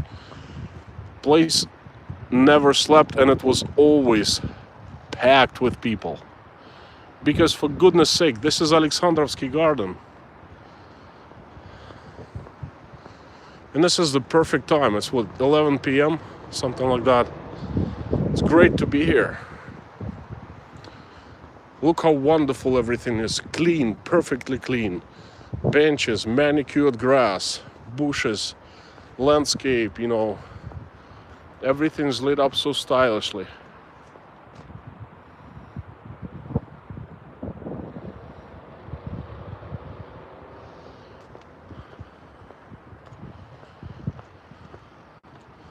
My God. I apologize for keep repeating that, guys, but this is, you gotta understand, for me, this is once of a lifetime opportunity to see this place deserted. Девушки, по-английски говорите? Нет. They don't speak English, right? I wanted to ask them if it's something that really amazes them as much as it's amazing me.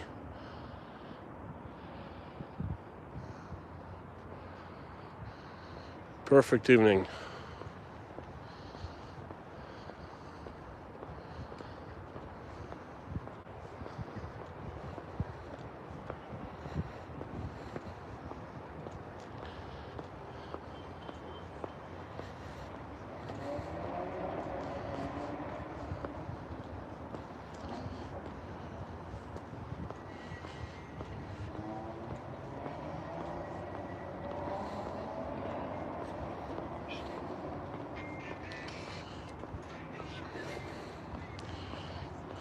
I don't even know what to say.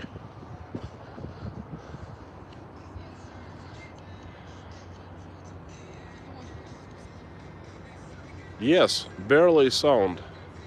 Sean, I absolutely agree. Usually lots of people make lots of noises, lots of songs, you know.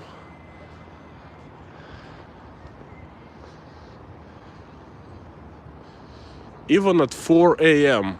on a good Sunday or Saturday, summer Sunday or Saturday, you don't see anything like this. There are more people. It's when it's perfect weather, you know, when it gets dark really late, around midnight, and sun rises at 3 a.m.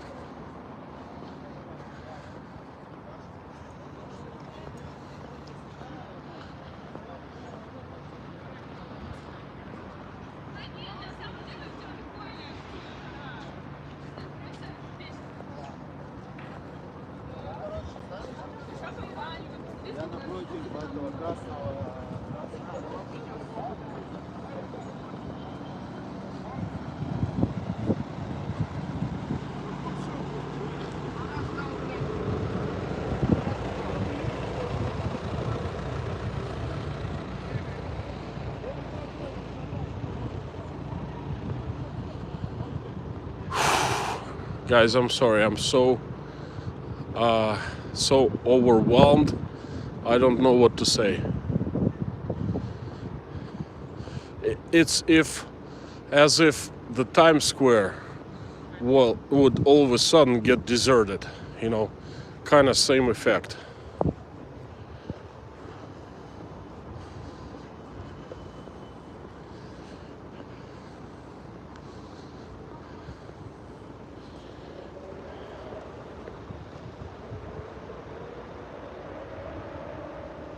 Michael,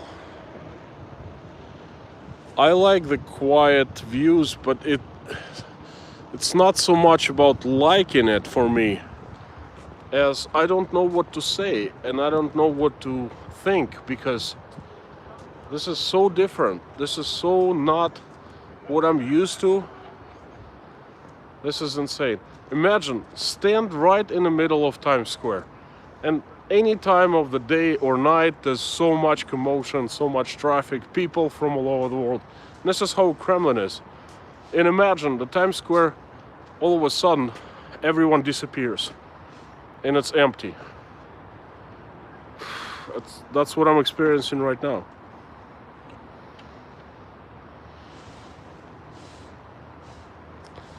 Speak from your heart. As I am speaking from my heart, Lorna.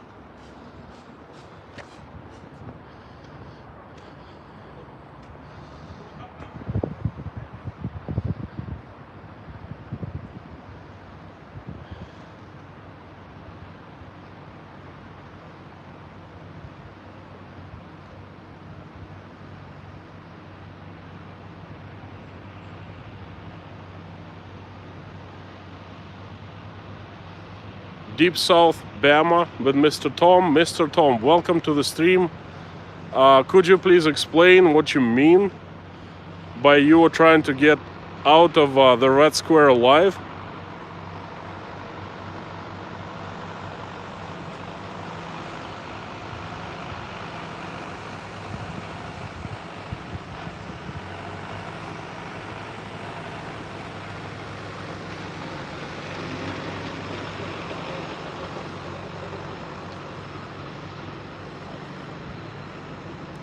Morning light, because this place never sleeps, okay?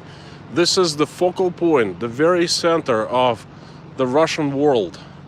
People from all over the world, all the countries who speak Russian, and there are a lot of countries. It's for them, it's like, I must come to Moscow and I must visit the Red Square, the Kremlin. It's like a check mark they must do, you know? And not just the Russian-speaking people from all over the world come. It's just regular tourists, because the St. Basil and the Kremlin are, you know, the iconic sites.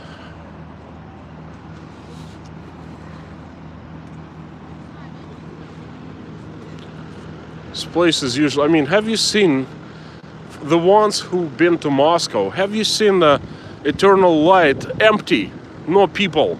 I have not.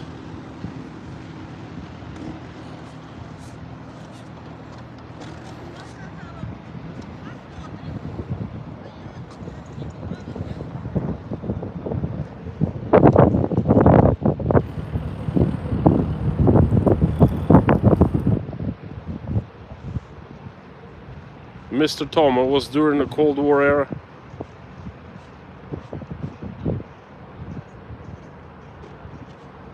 Lorna, no, don't get me wrong. I don't want noise. I'm amazed and I'm admiring this place, so quiet and so empty. It's actually what I wanted to see, you know, in the first place. That's why I decided to come here. The shopping mall is closed. Well, fast food joints over there. This is underground indoor shopping mall right there, Охотный ряд, and it's closed. But the fast food joints, McDonald's, KFC, Burger King, Subway, they're all open for takeouts.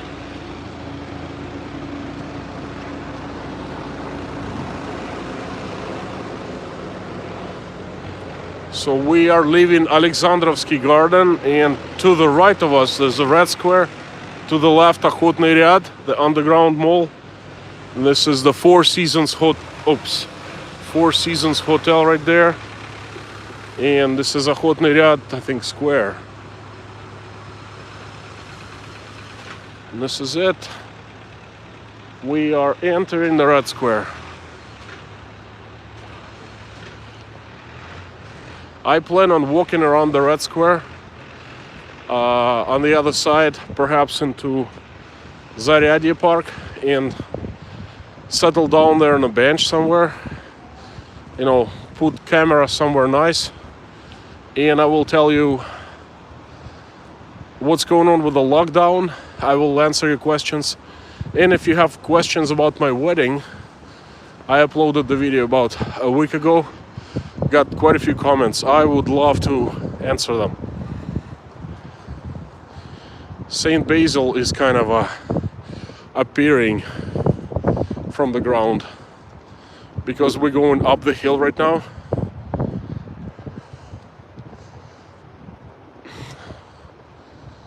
And for the ones who wanted me to come and see Putin, I'm going to make another attempt.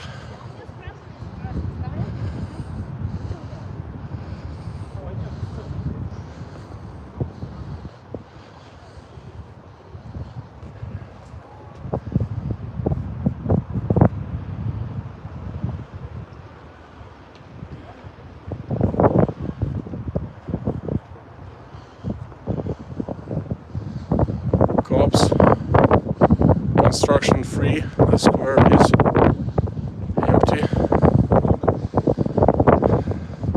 Not deserted, very few people, but not deserted.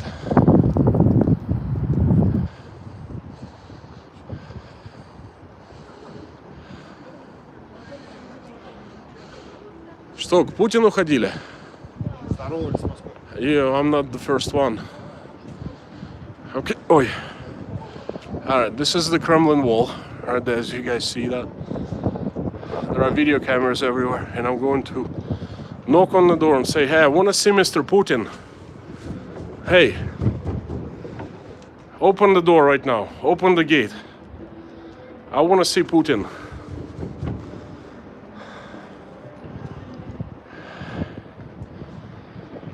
Shoot. Not opening again. They're afraid to let me in. They know I'm gonna, you know, ask questions.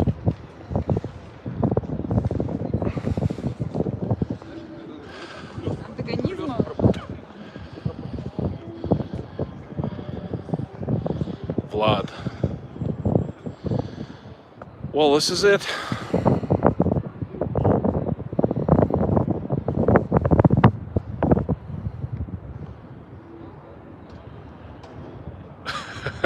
Morning light, yes, agreed. That's Nikolskaya Street, usually packed with people, very few. And you see that the Red Square is nearly empty.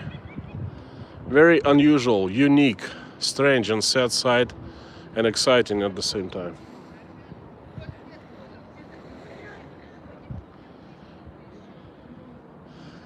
Guys, I think this is the third time I'm at the Red Square in 2 months. You let me know if you're getting sick of this place. I am not. I always love to come here because that's one of my most favorite places in the city. Especially in a night like this. There's no wind, it's dry, it's warm.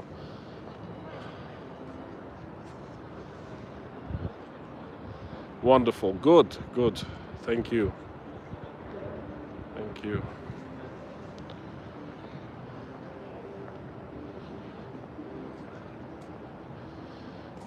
I tried one night, I was a little buzzed with friends of mine, and I tried to jump over this fence right here.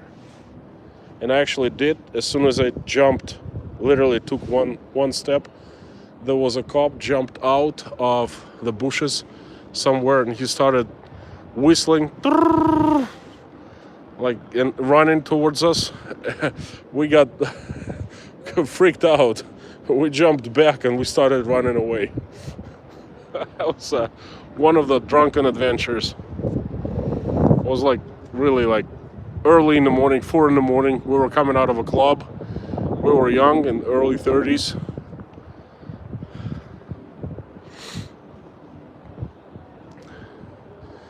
Now, GOOM is closed. I was here yesterday. I took a video, I filmed, and I uploaded a few hours earlier today.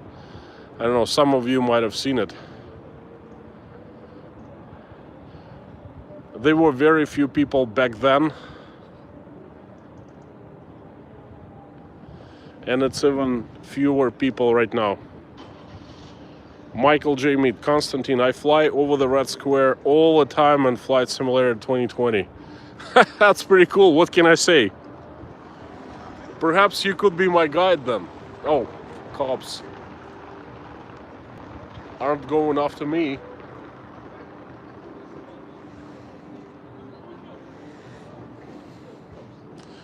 Back in 1987, the German guy on a very light plane flew out of Germany, crossed Soviet Union border, flew all the way to Moscow, and landed his plane right behind St. Basil. Imagine that. That's a true story.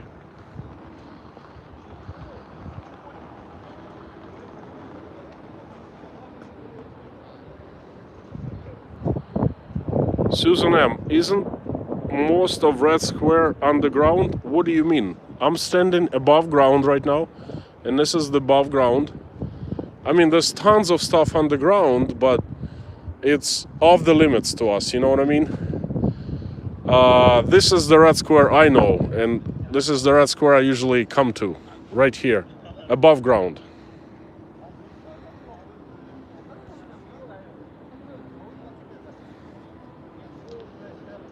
Tunnels, tons of tunnels everywhere.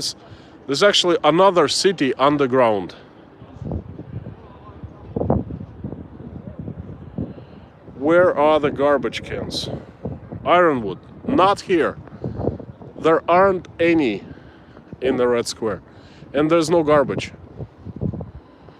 Because people are afraid. As soon as you throw garbage on the ground, you know, you get shot by a sniper. Boom. KGB gets rid of you. Look at the cobblestone work.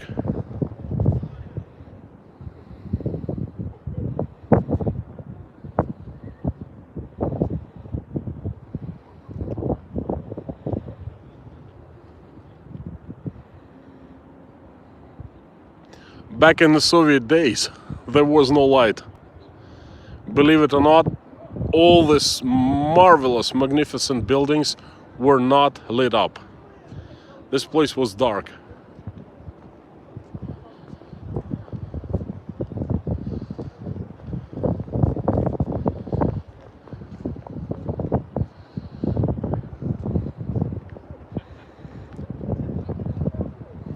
The Russian flag. Basically, that round building is the equivalent of White House for the Russian people, American White House for the Americans. This right here for the Russians, because this is the main flag of the Russian Federation right there.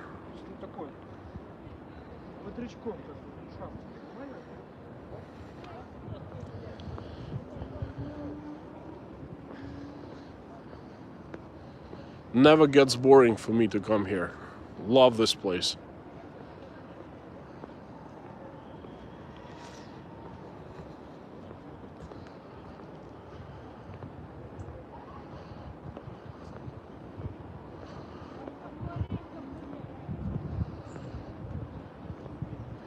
By the way, I'm not wearing masks. No one is giving me a hard time, but the cops and all the officials, they are wearing masks.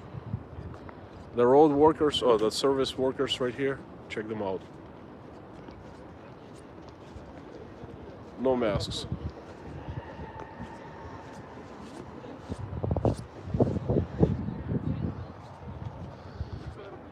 This Comrade Lenin is inside.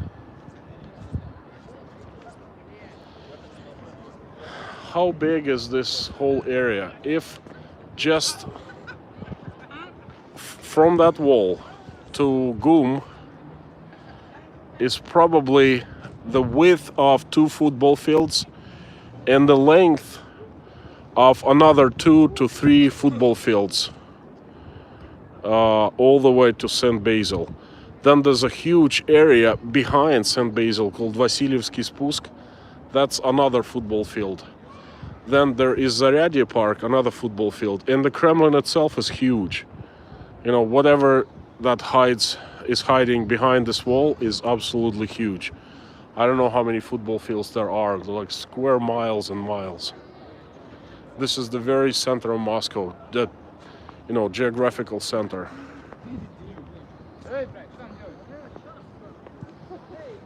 Really, really strange. The flowers to Lenin, the funeral bouquets and flowers. He's not buried. He's just laying there in a sarcophagus.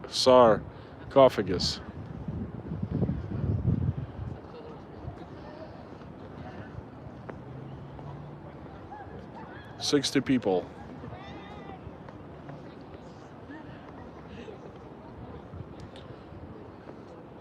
Здравствуйте.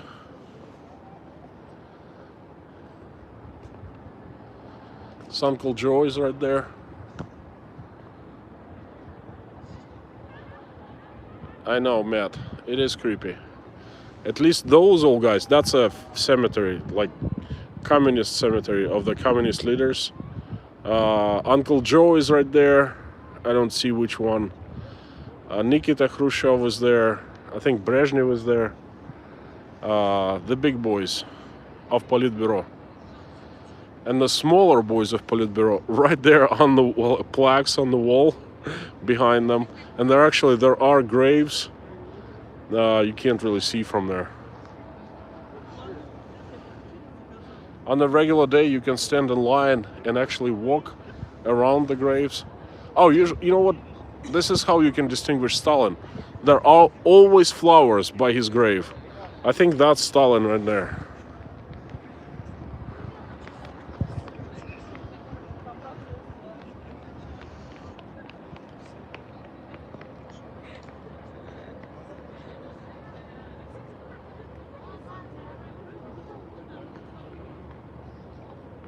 Maria Z, hi there. You're absolutely right. Inside of the Kremlin, there's insanely beautiful churches, buildings, very historical, very old. And one of these days, I should get inside, okay? And perhaps that one of those days will be tomorrow morning.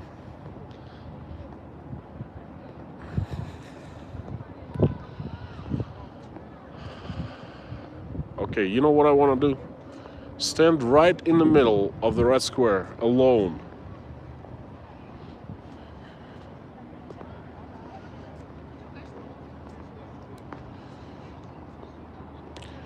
In few short weeks, right here, everything will be covered, fenced off, and there will be a huge skating ring. I think these are the last days before we can see the Red Square empty like this. Well, construction free.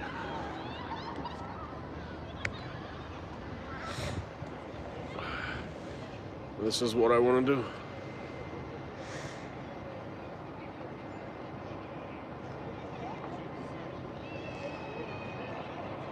It's pretty amazing. It's empty. Zangief, Vasily, привет. Lorna, I'm not cold. I've dressed warmly, and it's not too cold outside, believe it or not. It's, 50s. Dry. Real nice. Amazing. Zangief, I am enjoying the empty Red Square. Let me tell you, brother, you were born and raised in Moscow. Have you seen the Red Square empty like this, ever?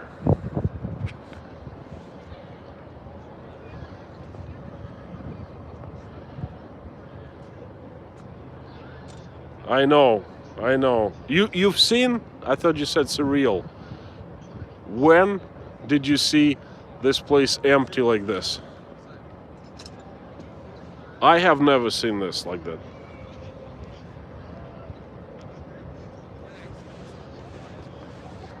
Lorna, look, just I want to show you something. Just for the streams, I bought this. The white hat. In case I get warm, I will wear it.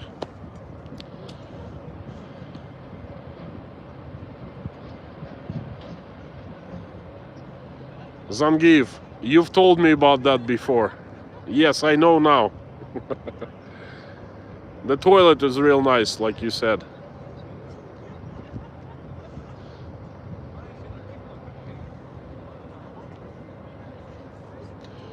If you're talking about the red square, you cannot use binoculars here.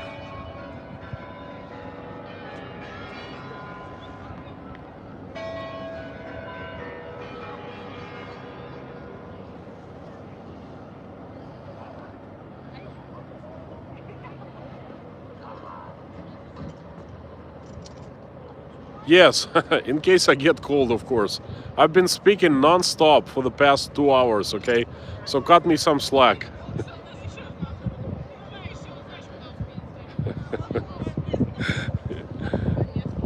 Zangief wears hat, Russian hat, even when he's warm. So I might as well wear the hat when I get warm too.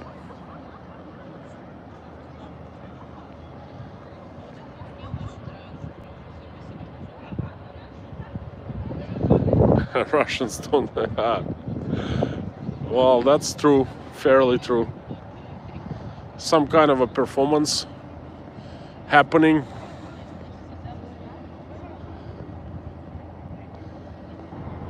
So Zangief, tell me, when did you see the red square empty like this?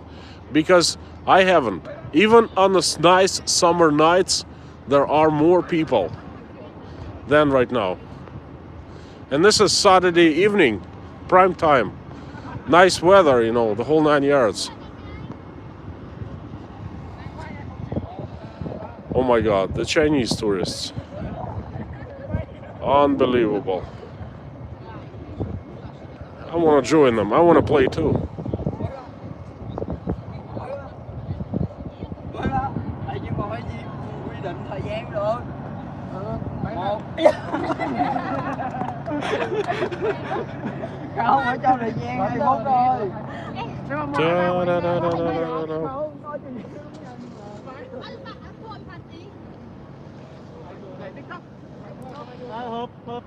They're not taking me in to play with them.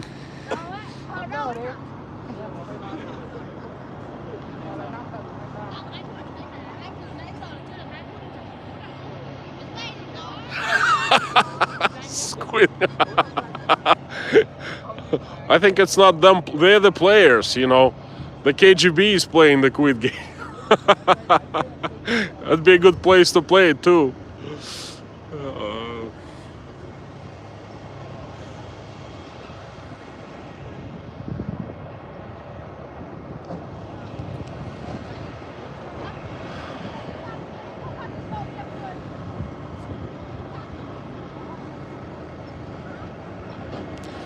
Since I started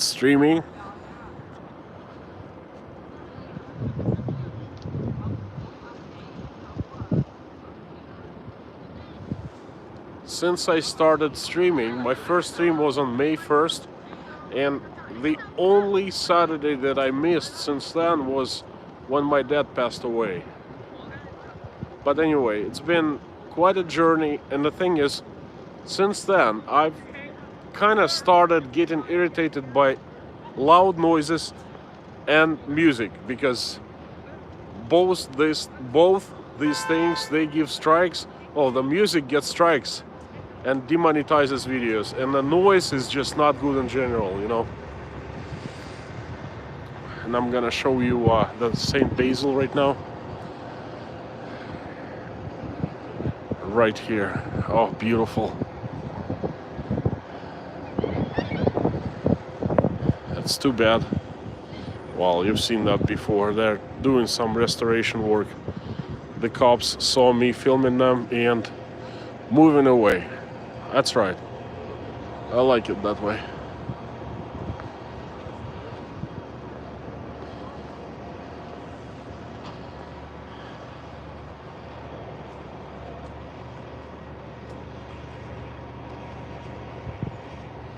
Yes, all beautiful, lit up. And one more look at the Red Square.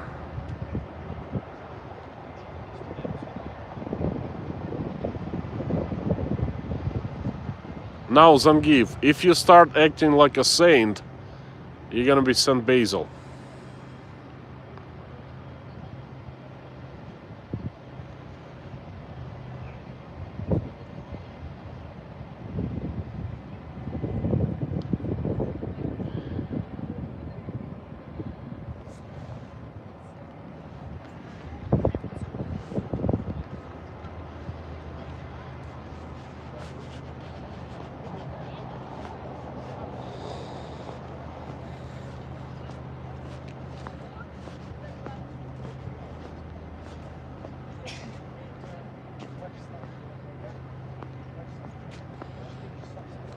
Zangief, that's the toilet, the bathroom you were telling, right in the Spassky Tower.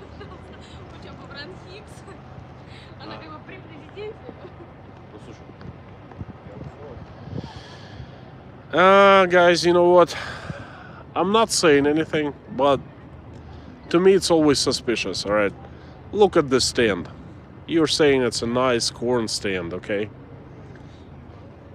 It is. It certainly does look like a nice corn stand. But there's also a photographer stand, usually, right in the middle of a red square. Yeah, there's like a stand with a few pictures and a photographer with a camera. And he's been there for as long as I can remember. But ask yourself one question. How come there's only one stand for a photographer and there's only one stand for hot corn or hot dogs? Who allows these stands, okay? And if someone allowed this stand on a regular basis as a business, why aren't others allowed? So who does this stand really belong to? Ask yourself this. I know the answer, but I'm not gonna voice it over.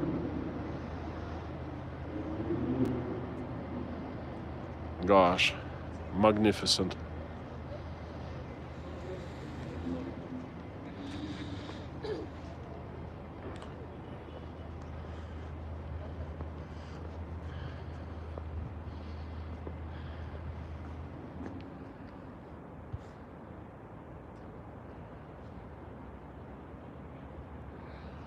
Zangief, they don't need to have undercover camera in the stand because every single square centimeter is covered with cameras. There are cameras everywhere. There are like thousands of cameras, and they zoom real well.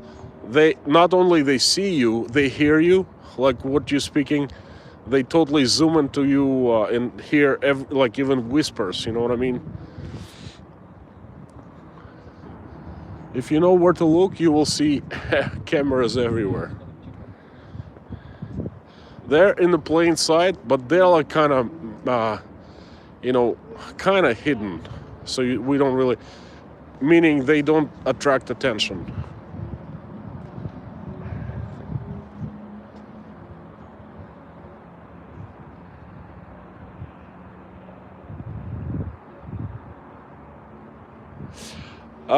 Morning light, they do, and the photographers actually do take pictures, but they never sell their services. They never push. They're not in for making buck, you know. If you ask and start like asking them, oh, please take the picture, they might take a picture of you, but I've seen once or twice in my life they were taking a picture of someone. They're just standing there, you know what I mean?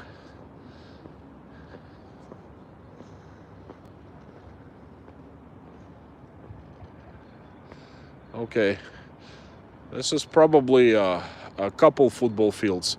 Someone, Morning Light or Lorna, you asked me how large this place is. Huge. 2 football fields. This is where the German guy landed in his plane. I think it was Cessna. Right here, Vasilyevsky Spust. This place is so large, it's like a landing strip for a small plane. Yeah, Zangief, that's exactly what I'm talking about. A plane landed back in 1987 here. Right here. Boy, that was a commotion. Soviet Union was falling apart. People were screaming, how is this possible? If Americans are going to attack us, if like a little guy from Germany flew his plane all over Soviet Union and landed right on the Red Square, like, where's our army? I still remember. Oh boy, that was a big scandal. And for a good reason too.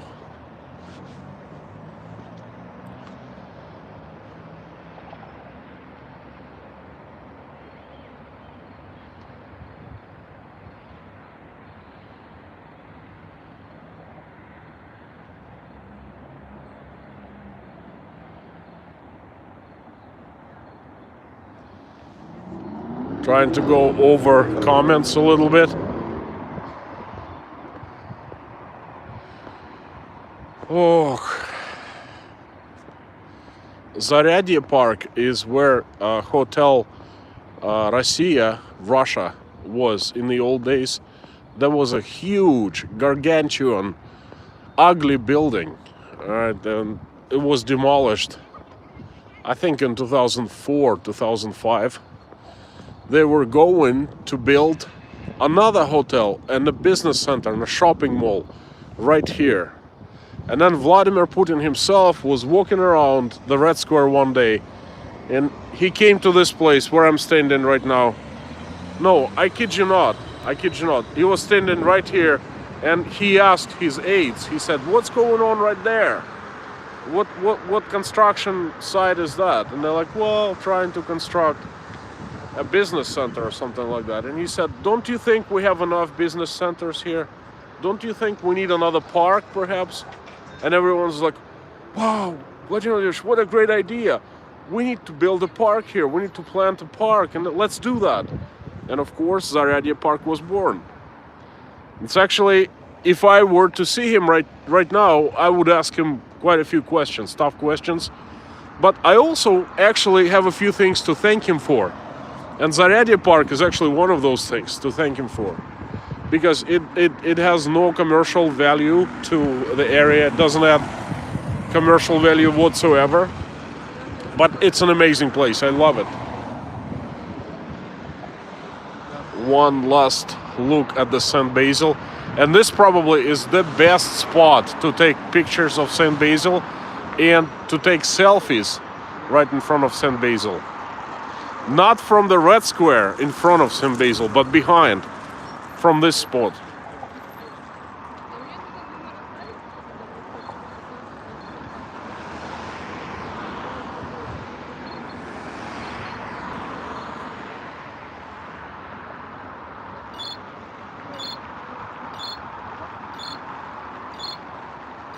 You know, I'm gonna stand here for a couple minutes, well, for a minute, so you guys can enjoy. I am enjoying the view myself.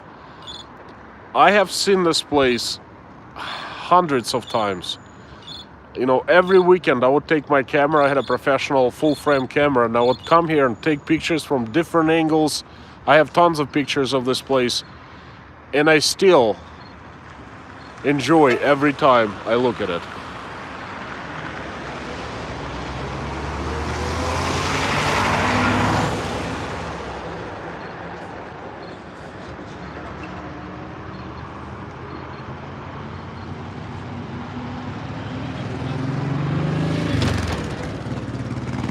And, guys, this is empty.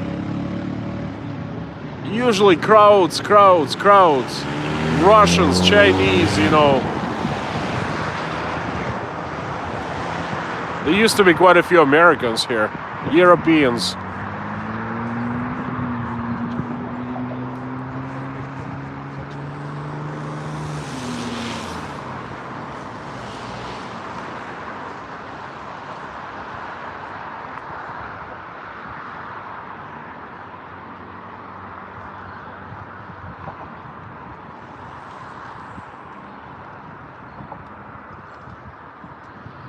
mutant.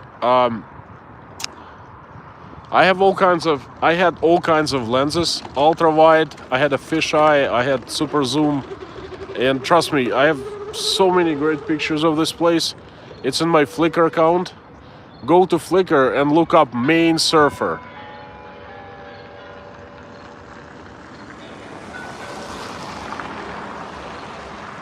I have an album dedicated to the Red Square in the Kremlin.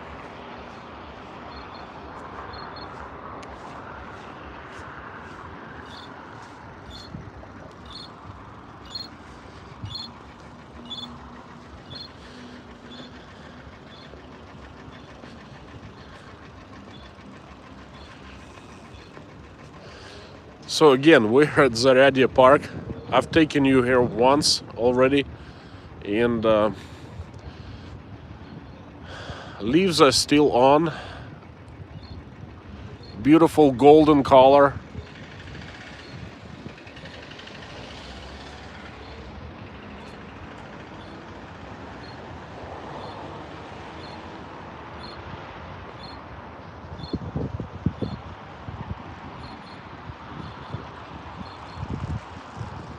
This is a fairly new park again for the ones who haven't been here, who don't know. It was built by a personal order of Putin, well, a suggestion, personal suggestion of Vladimir Putin a few years back. And as soon as he said, don't we need a park here instead of a business center? His aides started running around, and the mayor of Moscow said, of course, we were just thinking about like doing a park instead of a business center.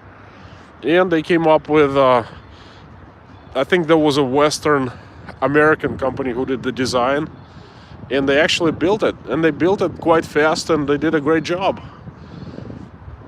It's a park. Look, I'm walking birch trees, fantastic birch trees, you know, very Russian. Is that Zangief gave me 100 ruble super chat? Buddy, thank you so much. I owe you one. Anyway, birch trees, very Russian. Look, beautiful golden color right now.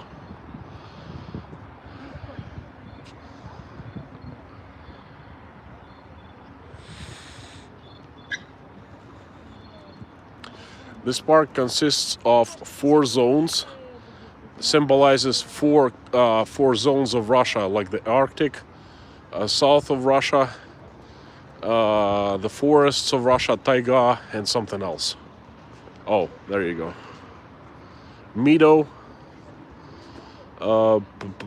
meadow, northern landscapes, steppes,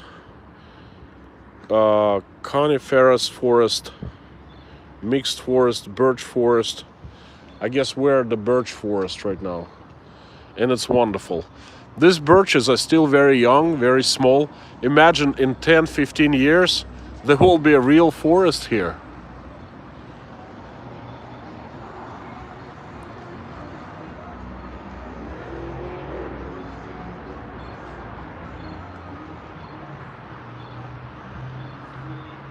Bozhara Stefanova, are you Bulgarian by any chance? You should visit Moscow. Everyone should. Great place. Very safe, very clean. This is night, and you see I've been walking around speaking English with an expensive telephone, you know, gimbal, nicely dressed, and I haven't had any problems except for my face is green right now. Oh, yeah, not green, blue, you know, and I look like a zombie that's just risen. It's because right behind me, in front of me, there's a huge media screen, and it's of blue color. So that's not my natural skin color, guys, you know, not blue, just a reflection. Don't think anything. Spooky Halloween face. Hey, Susan, for you, a funny story. My first wife, when we lived in Maine, a long time ago, we dressed up for Halloween. and she dressed up like a witch, and I dressed up like a Frankenstein. And we went to a party, and there was a close friend of my ex-wife. And she looked at me and she said, "Oh, you do look like Frankenstein." That was so funny. And I think she meant it.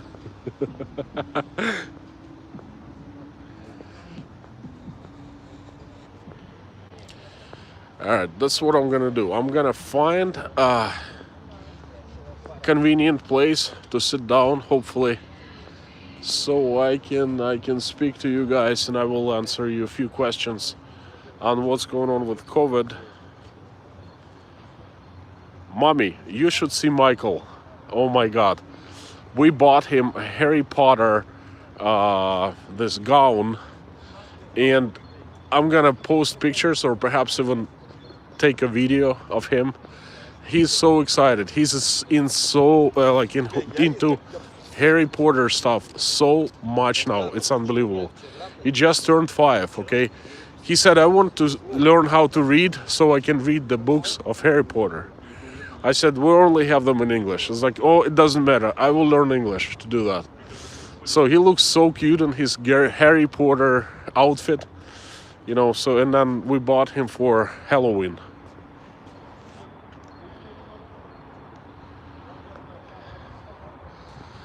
All right, where can I sit?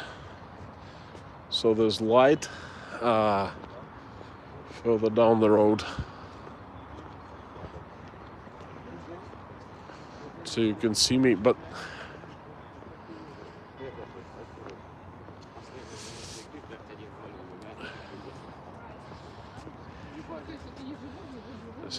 this is what we're gonna do. I have a pretty good idea. I'm gonna put my camera over here, and I'm going to sit right there. The problem is I won't see you commenting, so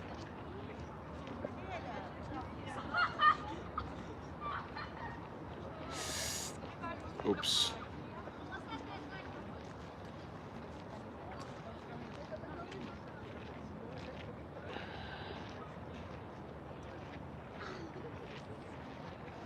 Hang on. John Liebold. Hey, John, how are you? Good to see you. Are you now using iPhone 13? You look more like Lure from... no, I'm not using...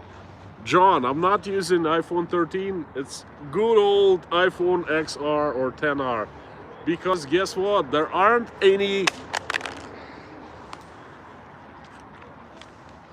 iPhone 13s for sale right now, only for pre-order, and we have to wait, sit down if you're standing, 8 weeks, meaning I pay now and I only get my phone, if I'm lucky, by the new year. Talk about Russian. We can talk about Russian with my friends. Hello, man. We can talk about Russian. What you need? What do I need? I don't need anything. Just, what's your name? Vasily. Vasily. What's your name? Excellent. My name is Konstantin. Konstantin, where I'm from? doing a live stream. Okay. Where are you from? Moscow. Yes, I'm from Moscow. Okay, What, you need? excellent. What can I say? I'm just walking around, you know, doing the stream, showing people wonderful sights of Moscow. It's one of the beautifulest place of Russia. We're in the center of Moscow. Yes, one of the beautifulest place of Moscow, of course, of Russia. It is excellent. Hang on one second. Can I help you, man? I just. Let's do the stream together. Okay, let's. Can you guys hear me well? Can you give me 5x5? Let's step away. There you go. You can stand right here. So what are you guys doing here? Would you like to come? We're just walking through. Chilling. You're chilling. Chilling, yes. We're Good, chilling. good. So how do you like this place? It's I think it's not a bad place. You know what this place was? Yeah, Hotel Russia. Yes. I know very well. I saw that. 10 years ago it was a Hotel Russia, but now it's just a beautiful place. I think the trees, sometimes through years it was some higher, and we can take pleasure of these high trees. Now it's not so high, but I know, sometimes it's the amazing. world will In just 10 jungle, years, like- in 10 years, it's gonna be fantastic. Okay, maybe. I think so. Okay, Hey, nice to meet you. same here. Not sure.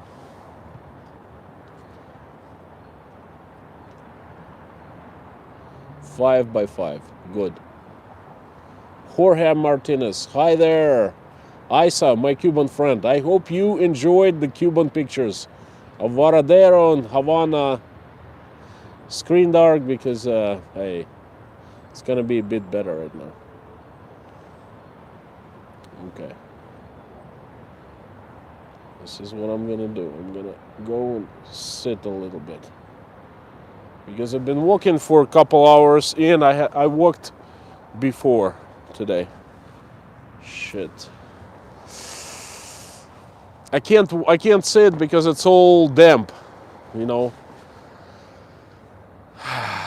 All right, I stand.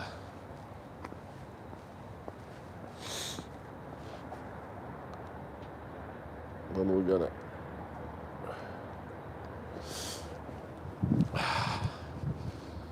Now, this is gonna be a stand-up show. I hope you guys can see me well. I cannot read any comments because I'm too far away and the screen is on the other side.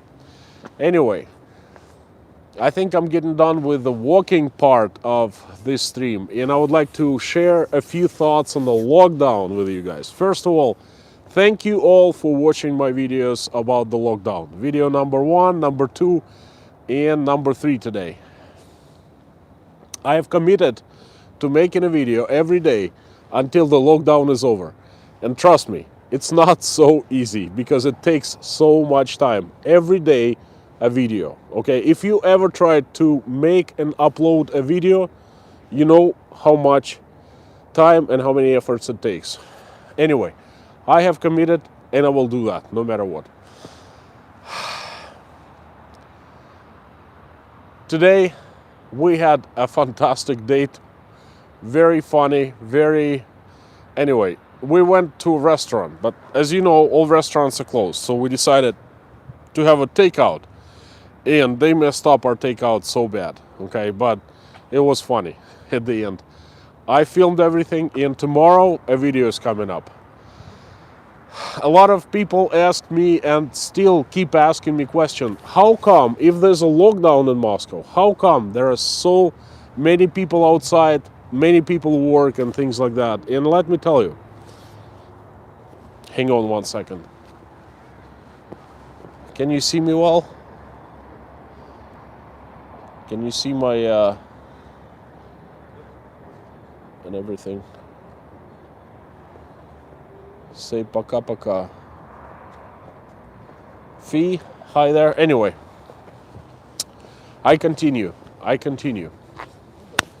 So, why there are so many people outside? What's going on? Lockdown. Why isn't everyone staying home? Because there is a big difference between the lockdown and the curfew. We are not under curfew. Only 3 towns in Russian Federation have curfew. Very small towns somewhere in the East Siberia, and their curfew it affects, I don't know, a few thousand people, and the curfew is from 23 to 11 p.m. to 6 a.m. I don't really understand what was the logic behind that decision, because at that time people usually stay inside and sleep, okay? But hey, the authorities of those towns know better, okay? So we're not under curfew, we are under the lockdown. The lockdown means that the government of Russia and Moscow, they're trying to break up, they call it the COVID links. Meaning COVID is spread, like passed from one person to another person to another person. Like, for example, when I get out of my house, I get into public transport and I, go to my work and then come back and do the public transport again and things like that. If I have COVID, I might pass it to other people. And if someone else has COVID, they might pass it on me during one of those steps. So they're saying, please stay home, go to parks, walk around, have days off, have a holiday off, they have 7 days off, 10 days off. Okay, don't work. Break your usual habits. Okay, once you do that, COVID will not be passed from one person to another. To me, and that's my personal opinion, it doesn't make any sense. Okay, if it's a lockdown, it should be a curfew. If they really want everyone to stay home, but you see what's going on. People still out and about. People still work. Restaurants work for takeouts, and people go outside and do whatever they want. They still communicate. They might pass virus from one to another. A lot of companies in Russia keep on working, and their management says, okay, screw that. We're going to keep on working, and if authorities come, they fine us. Because the worst thing can happen to you is you get fined. The fines are steep, but hey, they don't have enough authorities to come to every single office in the country and give fines, okay?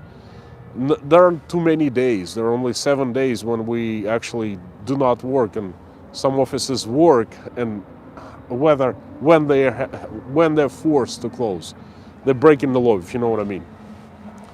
So this is why there are so many people out and about. Moreover, tons of Russians took a real holiday and flew to Turkey and to Egypt for a week. You cannot buy plane tickets out of Moscow because they're all sold out. People actually having fun. They're going on vacations. And let me tell you, in Egypt, it's a perfect time to go on vacation right now because it's October.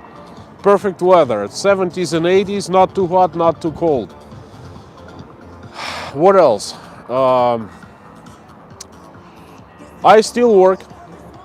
I go to the office every day. Today, Saturday, Sunday, obviously I stay home, but Monday I'm back to work. Because my company, I need to work to make money for the company so it can pay me my wage. I don't understand this concept when I don't work and I get paid. I'm sorry, okay? What else? That's pretty much about COVID. Anyway, the lockdown. I will keep on updating you daily until the 7th of November. And if the lockdown is prolonged after the 7th, I will continue posting every day until it's over and done with. Whew. Now, I was thinking you guys can ask me questions, and if you want to know anything about my wedding, I will gladly answer the questions.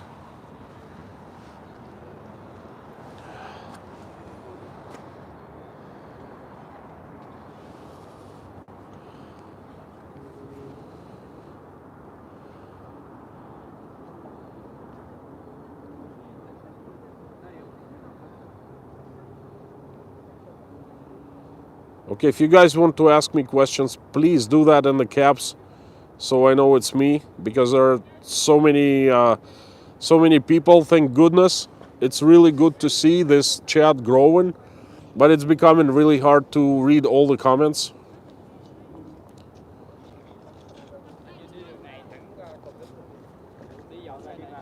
Zangiv, goodbye. I'll see you soon, brother.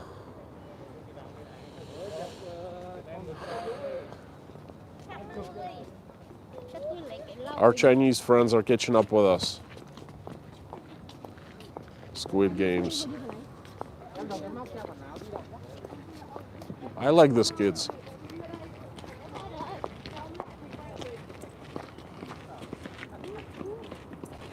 Army Hill. I haven't seen the wedding video.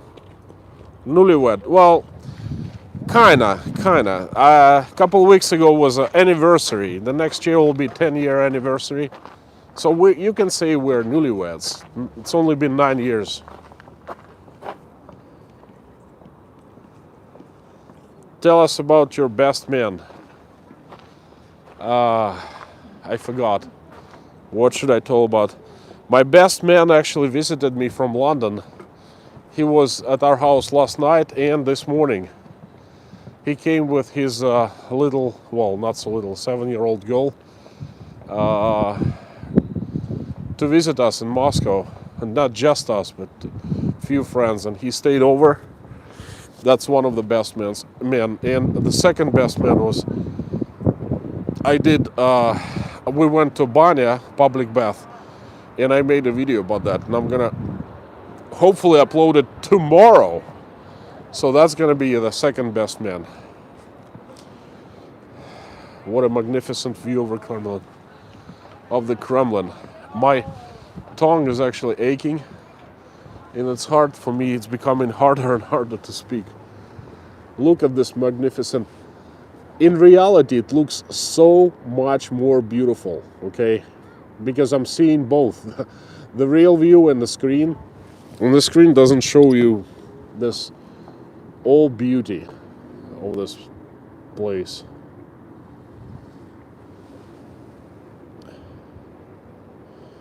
Matt, tomorrow, check out my video from Vorontsovsky Bany bath. What's the name of the river? The name of the river is Moskva, Moscow River. Liz, Konstantin, what do you think of work? What kind of work do you do in your job? I may have missed it if I mentioned it before. Liz, I was doing business development for a large construction company, energy construction, energy facilities construction, turnkey construction, power stations, power lines, substations. Recently, I switched to a new project. I also have experience in high tech. I'm developing a startup and marketplace like Uber for engineers. On one side, we have engineers, expert engineers. On the other side, we have customers who need to do some engineering work, and we actually connect them. So this is the work I'm doing right now. If you guys don't mind, I will keep this view for a while.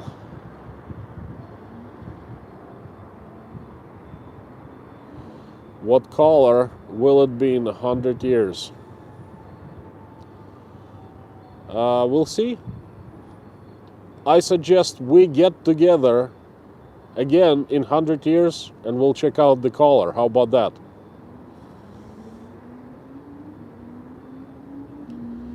Mr. Tom, I just, like explain my job. Natasha's bridesmaids. No, I won't tell you about bridesmaids because that's personal. Natasha doesn't like when I speak of people like that without her permission. Next time she goes live with me, you ask her about her bridesmaids and she will tell you. I can tell you about my best man, that's it. Liz, Konstantin, go home and get some sleep. Soon will. I soon will. Does your wife not miss you tonight? She knows that every Saturday night I'm out doing streams and she watches me sometimes. That's okay. This is my time for myself,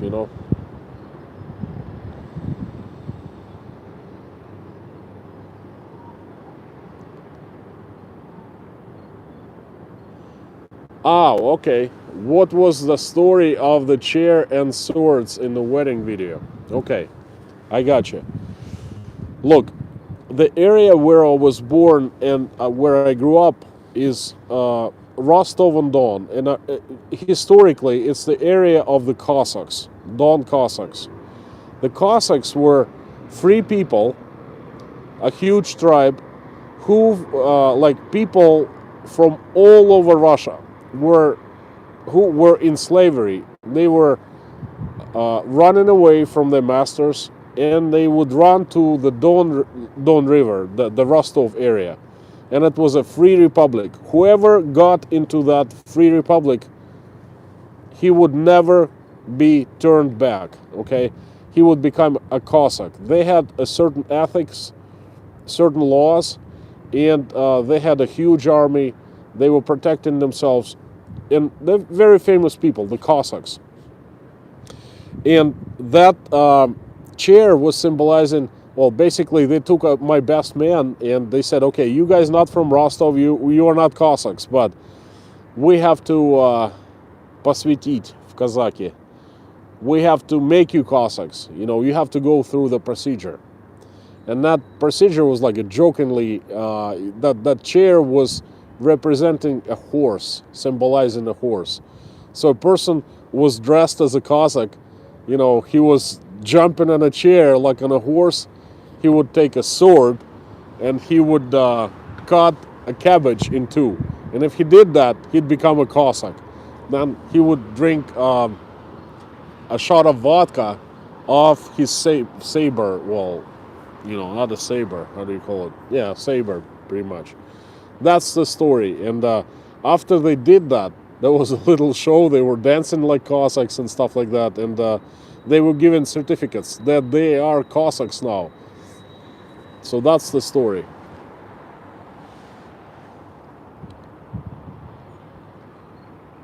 Frank and Susan, goodbye. It was great to see you guys. Now,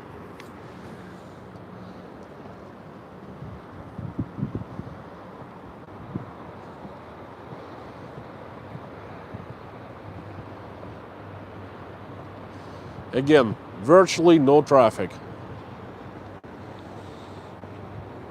And no people here. Usually this place at night is packed. As many people as in the daytime.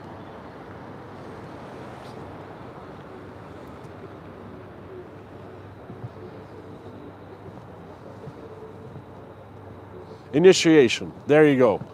John, you spent quite some time on Rostov. Were you initiated to Cossacks?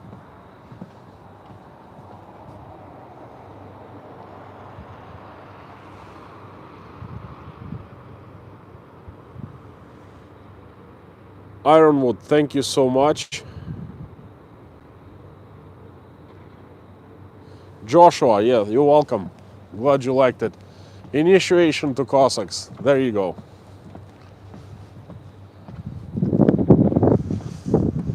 So one of my best men, there was another interesting moment, a scene in the beginning when we actually, me and my best friends, I had spent the previous night at my parents' house. That's a tradition. And I would have to come to pick up the bride. But we had lived in our house for a couple of years. So it wasn't just the bride's house. So I came back home, you know what I mean? But I came with my friends, the best men. And if you could see, there was a moment where we were being a photographer was taking a picture of us, three of us, and we were standing this certain way. You guys go back and look up that moment. That very same pose, like three of us, the shorter guy in the middle and we two taller guys on the sides. We have a dozen pictures like that on every single function. Like we started this tradition at the short guy's wedding, okay? We had a fantastic picture. And then it was in Moscow. Then the taller guy, Alex, he was getting married in London. So we flew to London and his wedding was in London, right? And then we had the same picture. Then every time he would come and we all three meet, we would take this picture. Just exactly the same way. I should make a video, just do a collage of pictures like that. That's pretty interesting.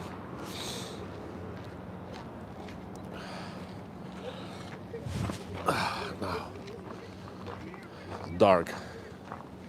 Because I'm in a forest, pine forest. Smells like pines here. It's fantastic.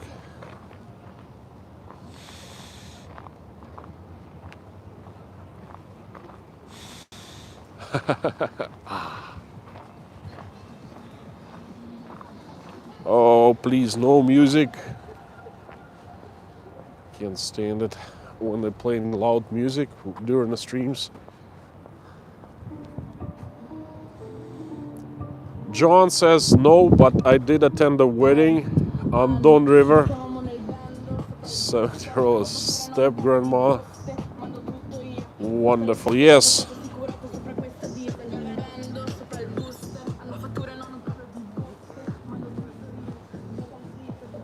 All right. This is the famous bridge. Infamous. Famous. I don't know. This is, by the way, a great restaurant.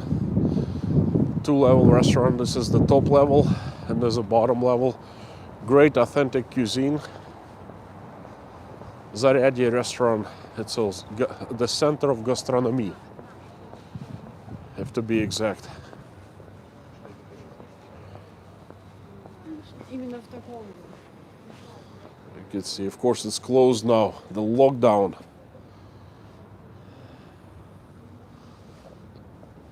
Fantastic place.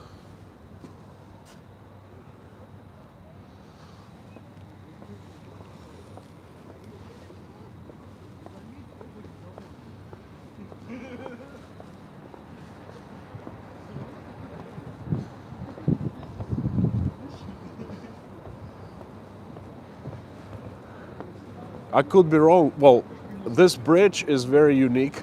It's called Flying Bridge because it doesn't have any pillars underneath, and it kind of goes over the river, over the road.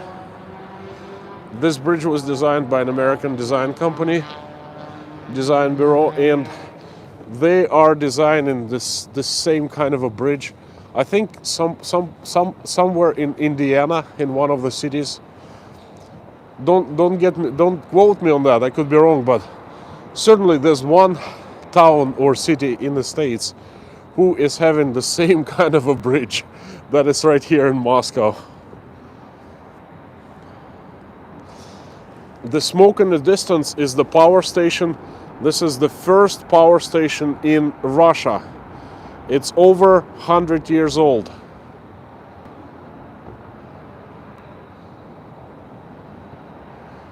It's not smoke, it's actually steam, because it's a very center of Moscow and no one would allow smoke. And actually, the modern power stations, they don't have smokes coming out of them, just steam. Because that's, anyway, it's a long story. It's actually, this is what I do for work. I build the power stations just like that, only modern ones.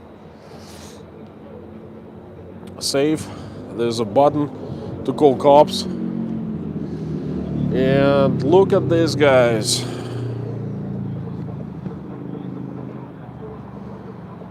This is $1 million view.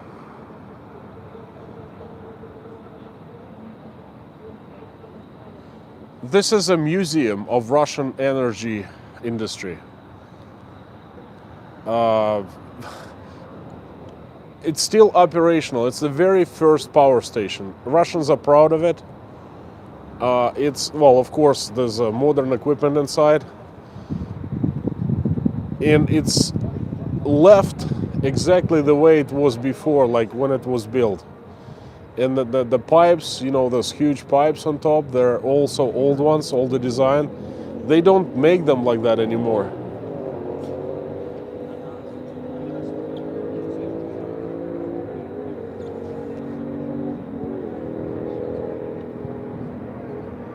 Power station music.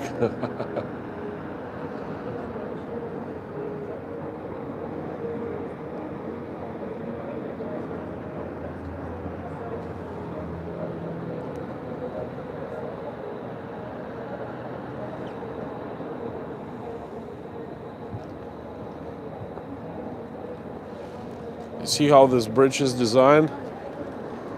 There is a pillar right there, and that's it. And it's just flying over the road and over the river. It's pretty cool.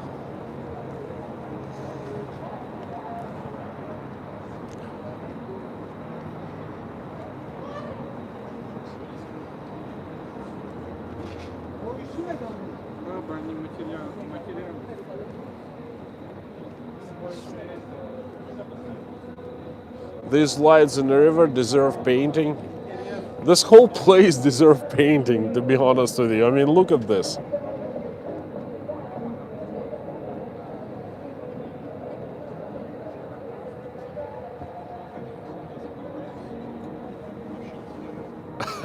I like lockdowns. It feels peaceful, like the world needing a rest. Time out. John, me too, except for it's a very sad cause. The cases are skyrocketing every day. Russia shows record numbers.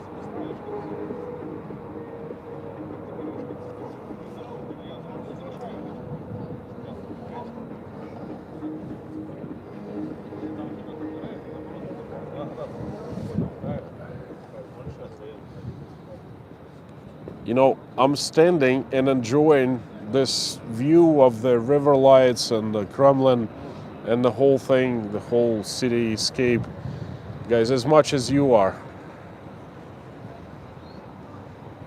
The only difference is I can see that, I'm not sure if you can see, but this is dirty. The glass is dirty. And there used to be a few people constantly cleaning this glass in the past. And it was always like sparkling clean.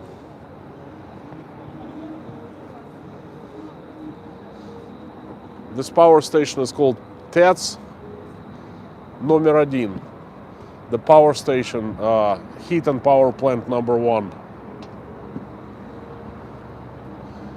They bring students over here. Students, engineering students who, you know, studying to be engineers in the heat and power industry.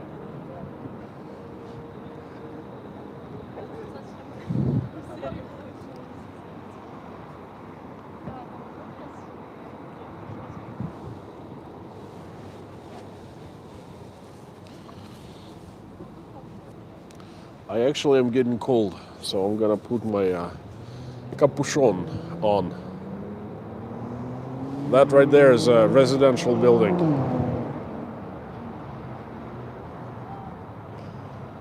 ISA, Moscow was nothing like this when it was the USSR. All these buildings were here, but they were unkept and they were not lit up. So this place was dark. There weren't even any lights on the roads, believe it or not. So nothing like this.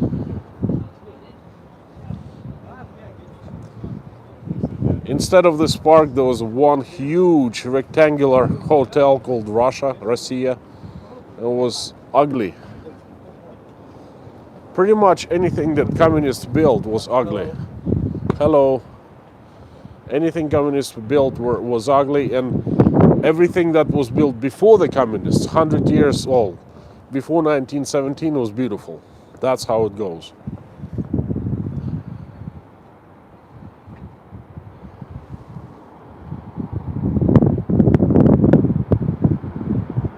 Morning light. Konstantin, does your company build nuclear plants too? No. A business of building nuclear plants is very. Could you talk with me? Yes. What is your channel? What's my channel? It's called Inside Russia. Can I find this? Yes, of course. Go ahead. Please. Looks like I have a new subscriber. It's true. Inside Russia. Inside Russia. Where you from? I'm from, I'm from around here. Around here? Yeah.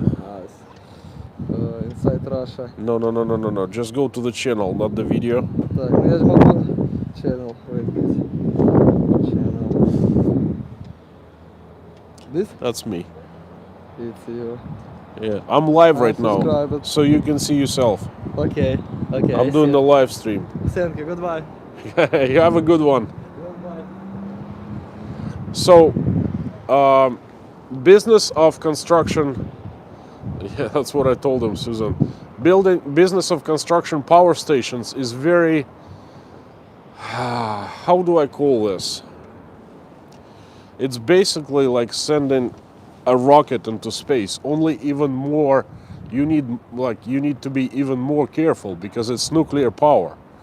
Okay, the only state company called Rosatom, okay, there are like 3 companies in the world that could build power stations until recently. First is Westinghouse, American company. they were responsible for building American nuclear stations.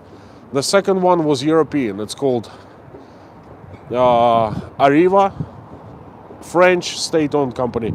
And the third one was Rosatom, the pioneer in building nuclear power stations. After Fukushima in Japan exploded back in 2011, well, didn't explode, but there was an accident. Somehow Western companies started giving up on nuclear power, which I think is a huge mistake, because nuclear power is the cleanest power you can get right now, and the cheapest too. Forget about this green power. This is such a fake. Okay, it's not so good for the environment, and it's so expensive, all right? So the only company is left who is capable of building nuclear stations is Rosatom. We have done some works for Rosatom, and they had nothing to do with nuclear, like building nuclear blocks themselves, but doing like earthworks, building foundations, things like that. But to do that, to get accepted for jobs like that, your company must go through such a scrutiny. Meaning KGB needs to license your company, you need to get special permissions, they need to qualify all your workers and stuff like that. And it's such a hustle here in Russia. So we have done some work in the past, but it's not our core business. Answering your questions about nuclear. Morning Light, Constantine, USA is talking about building nuke plants again. That's the best thing the USA can do, because you know what? Someone started thinking at last. When we switch to all electrical cars, what do you think is going to happen? Blackouts, rolling blackouts everywhere. Because where are we going to get extra electricity for our cars? Okay? You know how long it takes to build a power station? It's called a building cycle, 5 years. Meaning to get extra capacity in the area. Thank you for the super chat, Wayne. The mug is on the way, by the way. Anyway, to build a power station, to increase capacity, if we wanted to do it right now, we had the money. It would take us at least 5 years, okay? Imagine we having more and more electric cars. Where does all the electricity come from? Anyway, this topic deserves an extra video, and I'm gonna do that. This green power topic is such a hot issue, hot discussion everywhere in the world. But this is madness, basically, you know. Anyway, I'm not gonna go there right now. I can tell you, because I'm an expert, I've been building the stations for quite some time, and I'm in business of building the power stations. I know how electricity is generated. I know what the power system of a country is and things like that.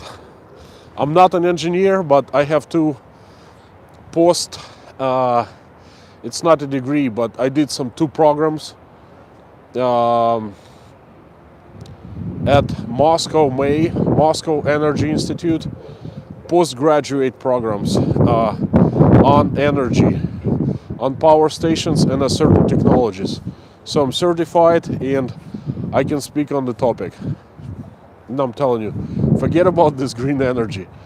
This is a road to nowhere, okay? The politicians is using it left and right, and regular people have no clue what the politicians are talking about. And it sounds so sexy, it sounds so good. Oh, green energy, let's save the environment. Oh my God.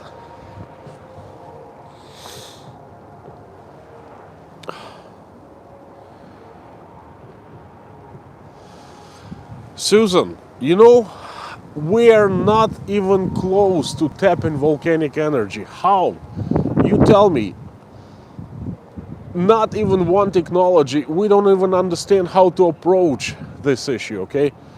The greenest energy you can get so far is the nuclear. The wind turbines are pretty clean too, but they're expensive. Electricity comes out of the turbines is 3-4 times more expensive than when you burn natural gas. Okay, after nuclear energy, the next cleanest is natural gas, the electricity that is produced with the fuel of natural gas. Forget about the coal. Coal is really extremely dirty and should be avoided. Sun, we don't know how to store the energy. Sun is good. The photovoltaic panels are good when you need to offload your energy system. For example, like in California, people run air conditioners during daytime, and there's a peak of electricity usage during the daytime. When everyone installs solar panels, okay, they offset that peak. That's good, but that's it. You can't rely completely on photovoltaic. Okay, it's like supplemental. You cannot switch to it completely. You know what I mean? And photovoltaic is still so expensive compared to natural gas. Oh, you got me going. Wayne, in cold weather, the efficiency of power systems falls. Look at Texas last winter. Wind was in single digits, solar was in the 20s, coal was in the high 60s, nuclear was in the high 80s. I didn't really understand what you meant. Isa, my electricity bill in the summer is outrageous. How much is the energy bill in Russia? Isa, if I tell you how much I pay for electricity, you're gonna start crying. I pay close to nothing, okay? In my house, I have 8 AC units. It's about 3,500 square feet, okay? I have 8 AC units. For every room, I have a separate AC unit. I have over a couple hundred light bulbs. I have tons of like electrical devices, gadgets, stuff like that. That's a huge house. I pay 1,800 rubles, which is 25, less than 25 bucks. 25 bucks per month. That's running AC non-stop in the summertime when the heat is around 100 every day for like months, for 90 days. That's how much we pay for electricity. Because most of our electricity is very cheap. It's generated by the nuclear station nearby and some natural gas fired stations, and it's subsidized by the government. In the United States, I was paying $80 just for a tiny 2-bedroom apartment, small, not tiny, but small 2-bedroom apartment. And we were actually trying to keep our energy bill down so we wouldn't use much of hot water and stuff like that, that's the difference.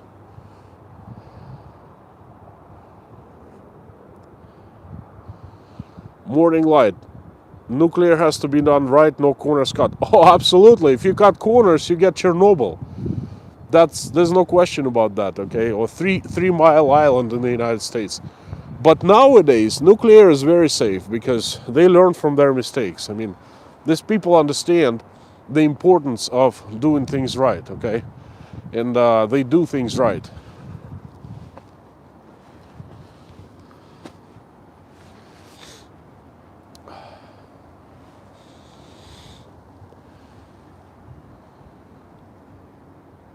$335, that's crazy. Well, I know, I relate, because I was paying $80 for a small place in Maine in the summer. Not too hot, not terribly hot. No, actually, you know what? Forgive me, I wasn't paying in the summer, I was paying in the winter because we had electrical heat in our apartment. In the winters in Maine, they were killing me, I'm going back.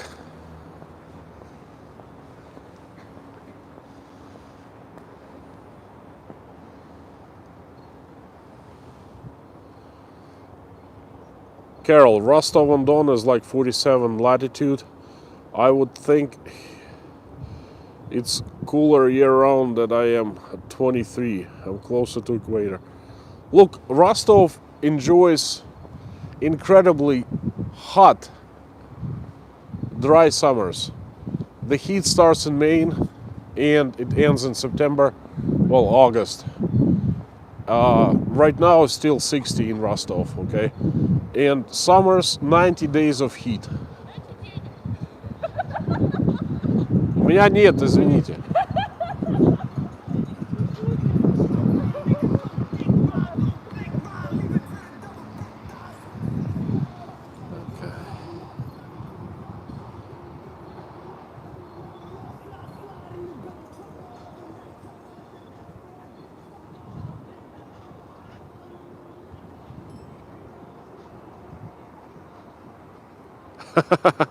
Yeah.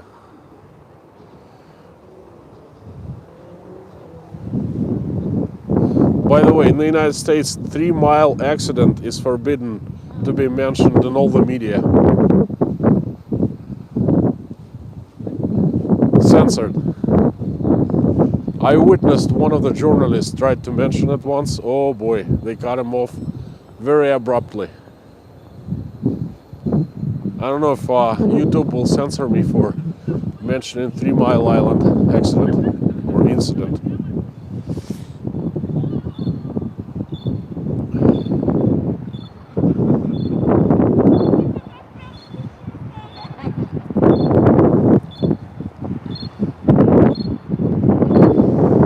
Guys, that's pretty amazing. We have 58 people right now. It's probably the busiest stream I've ever had so far. I'm gonna enjoy this magnificent view of St. Basil and the Kremlin a little more, and I think I'm gonna wrap it up. If you have any more questions for me you'd like me to answer, I'm ready.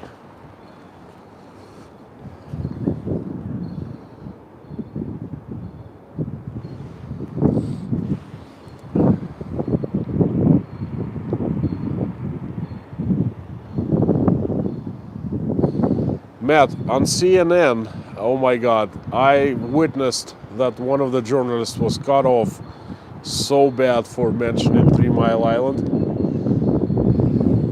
Check it out.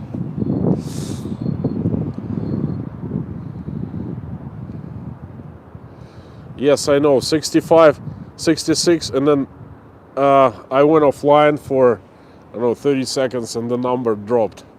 But Lorna, that's okay, because 66 is a great number, and the numbers are climbing, and it's pretty cool.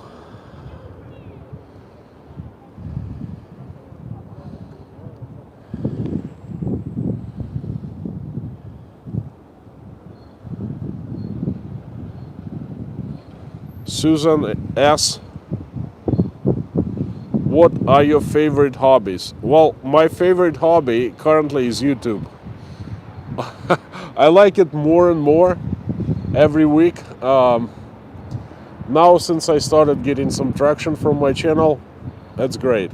Before, I used to ski. I used to be a snowboard instructor, a member of American Association of Snowboard Instructors, AASI, back in the early 2000s. And I was doing an exam of PSIA, Professional Ski Instructor of America. I worked at a ski resort for a couple of years. Then I also do scuba diving for fun. I am a PADI certified scuba diver. And pretty much my kids, my family are my hobbies. Just what else? Going out drinking with my friends when I was younger.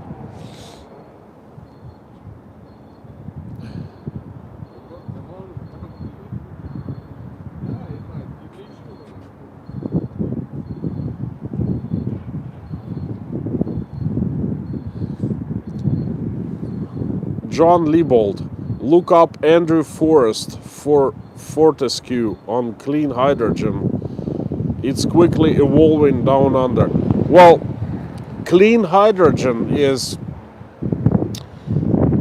a hot topic here in Russia. And we have been heavily involved in a few companies. We're trying to establish our company. We're trying to establish ourselves as a authority in Russia on clean hydrogen. Working on that. We'll see what happens. But that's a possibility. But still, nothing beats nuclear and natural gas so far.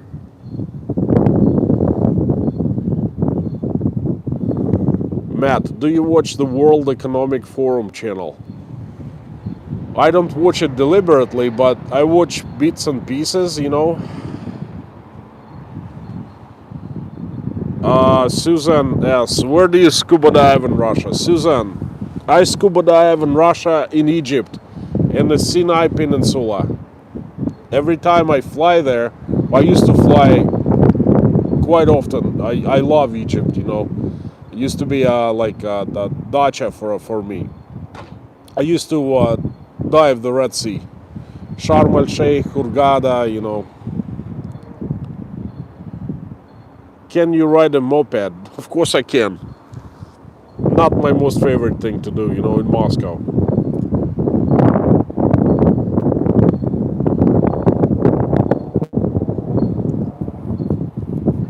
Maybe snowboarding video in all future. Morning light. Unfortunately, my friend, I haven't snowboarded since 2008 or 2007 or 2009. And last time I went to Switzerland, to the Alps to snowboard, and it was fantastic experience. Oh my god. But that was a long time ago. I would have to spend the entire season to relearn how to snowboard. Seriously. First, I would need to lose tons of weight for that. And, you know, unfortunately, that's something you have to keep on doing, snowboarding. I remember my last serious season, I snowboarded 60 days in the winter. 60. Imagine that. In Maine. Boy, was I in shape. Was I flying down the slopes. Let me tell you, it was quite something.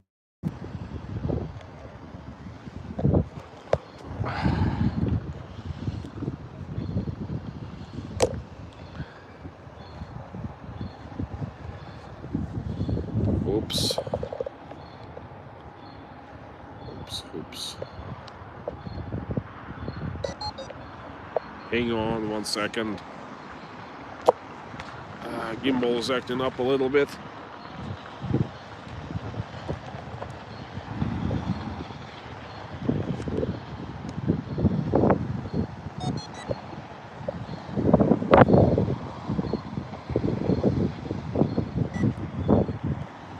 What the heck?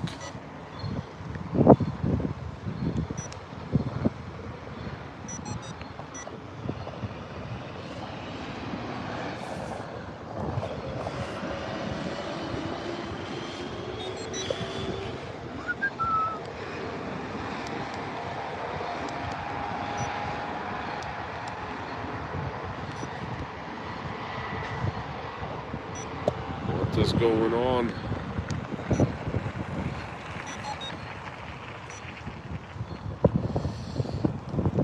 Hang on, guys. Give me a second.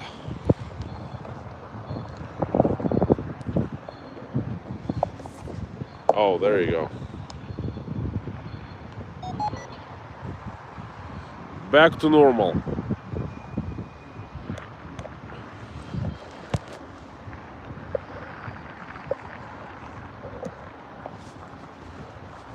No, orientation is locked.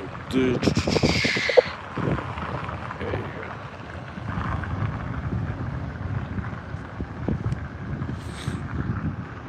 Constantine, can you give us all a ride to our homes? Isn't that yeah, that's a good one. Joshua, what position did you play in beer league hockey? I was a defender. I'm a heavy guy, not so fast, so I was kind of barraging around, you know, the goalie and saving from the shots.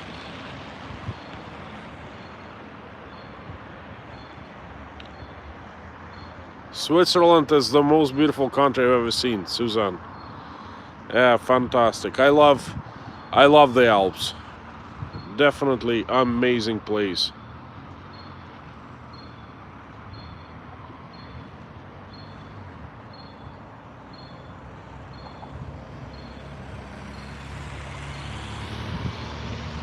Andy, thank you so much for joining the stream.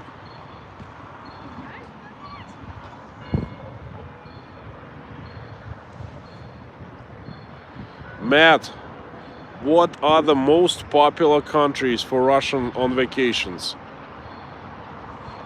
Hands down, it's Turkey. Turkey, one of my most favorite places, countries.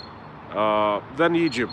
But Egypt was off the limits for so many years, for I think 6 years, because the Egyptians blew up a plane full of Russian tourists.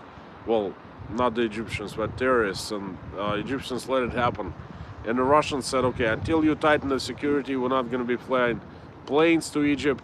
And November 9th, we continue to fly to Egypt. Well, the Russian flights come back, you know, so it's been like 6 years. And certainly we're going to Egypt, one of my most favorite countries. Then Russians like to go to Europe a lot. Chernogoria, Italy, France, Austria, Switzerland popular for like for rich Russians. Russians love coming to Bulgaria in the summer. Yes, Bulgaria. I remember that the housing was so cheap there. Russians were buying apartments, right, like Golden Sands, Zолотые Пески, Varna, I think. Varna, am I right? It used to be like $10,000-15,000 for apartment. I remember our lawyer was making that much per month, and he came to Bulgaria, and he just for vacation.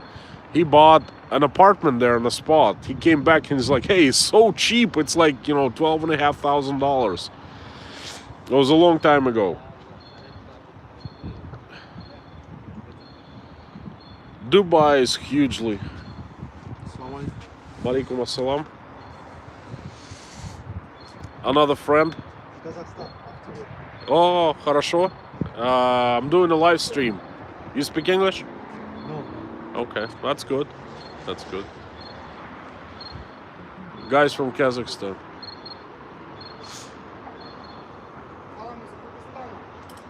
Excellent. Excellent. I was saying Dubai, another very popular place, yes. The Maldives. Yes. I want to go to Maldives. I owe honeymoon to my wife. 9 years. I promised her to take to the Maldives, but hasn't worked out yet. I will one day. You going there from January? You lucky guy. Great place.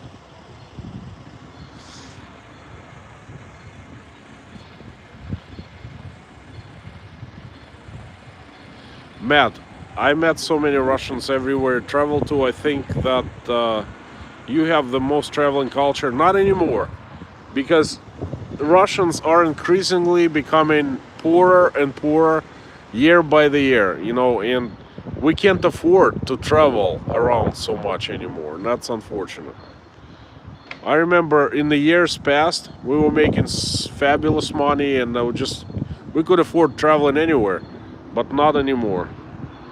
Take us to the Maldives. Lorna, if I go to the Maldives, trust me, you coming with me.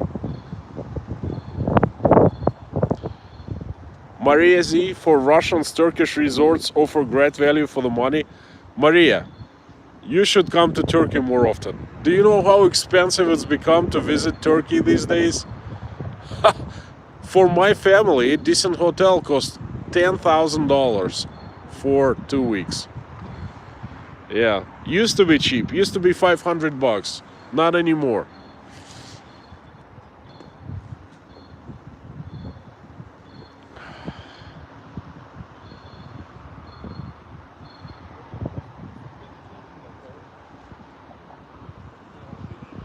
Guys, by the way, thank you very much for liking the stream. I have 78 likes. Great. Guys from Kazakhstan. You see, everyone comes to the Red Square. They want to like tell everyone, oh, I've been there, I've done that.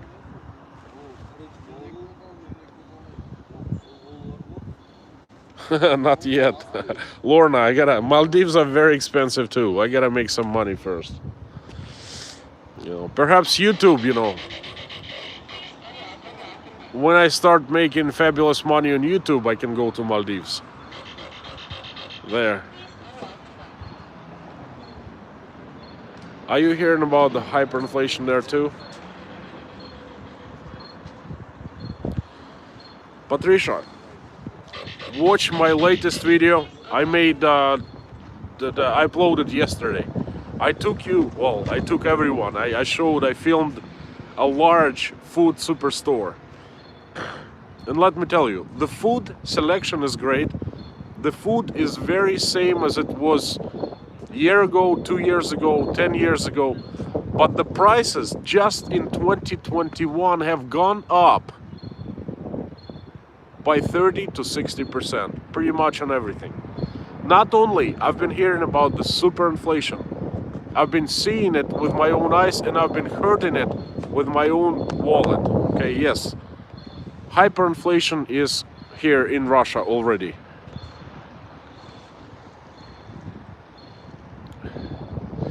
Pinball preparedness. Pinball, are you here? There you go. Good to see you, my friend. Nice when you come in to see St.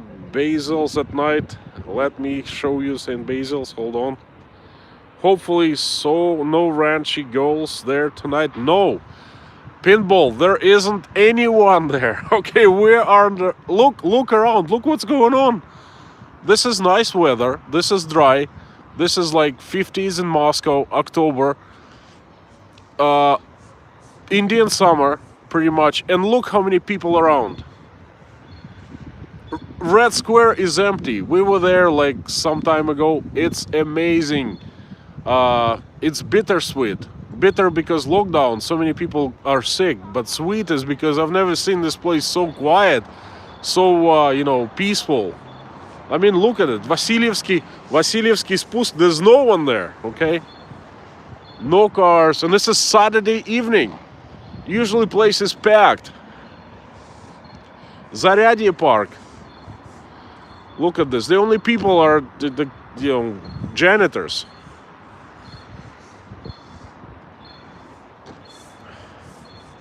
So no ranchy girls today. Hey, listen, I will try to stay awake until 4 a.m. until you stream, but I don't promise. I might fall asleep again.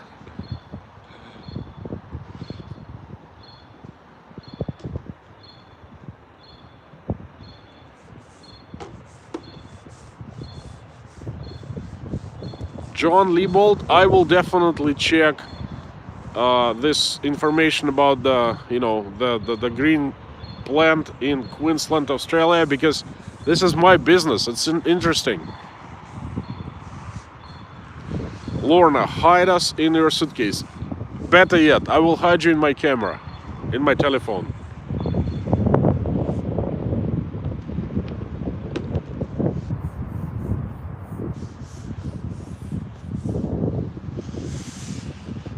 So perhaps we should go back to St. Basil. Vasilyevsky Spust, just one more swing, one more peek into the Red Square, and that's it. I will go home. Pinball, if you're still here, check this out. When you were at this place, tell me, did you see this few people actually? No people right now. Did you see this? Or there were like crowds and tons of people everywhere?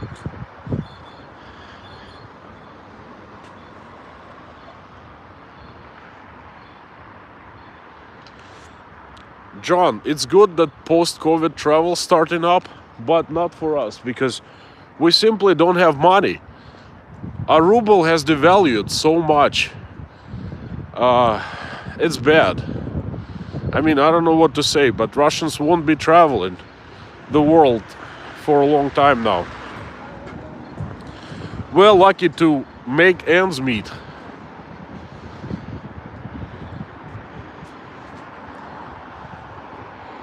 Pinball says no, there were people all over. I know. However, it wasn't midnight and I was at Red Square on May Day. Look, midnight, October, Indian summer, dry, warm. Saturday evening, Saturday midnight. Tons of people usually, tons of young kids, tons of traffic. Moscow never sleeps. This is a fantastic place to be out on the Red Square. Usually there are tons and tons of people, but not today. I mean, this is crazy, plain and simple. Look.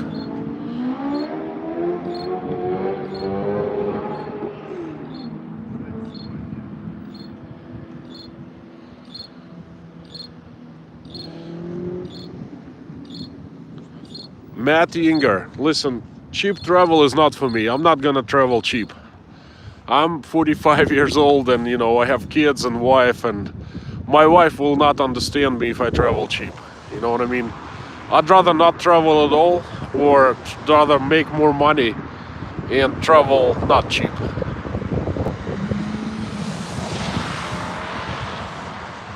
Pinball, I was just thinking of going to the Kremlin tomorrow morning, because if not, then when? Okay, you gotta be kidding me. They closed off the Red Square?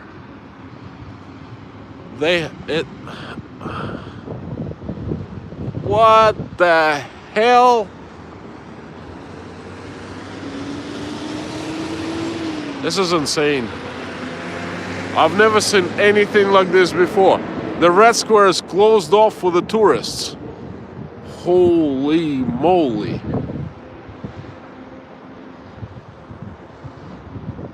Let's get closer.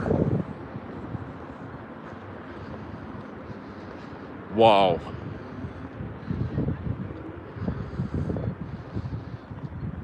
Completely empty. Not one single person. Holy cow. Now guys, this is the sight you don't see often. I've never seen this before.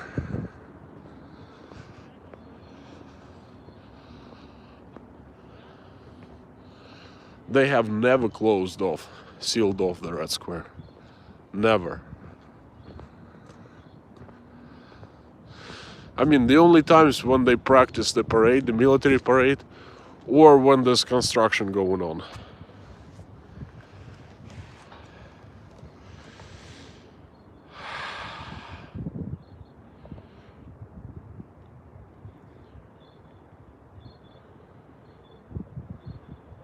Wow.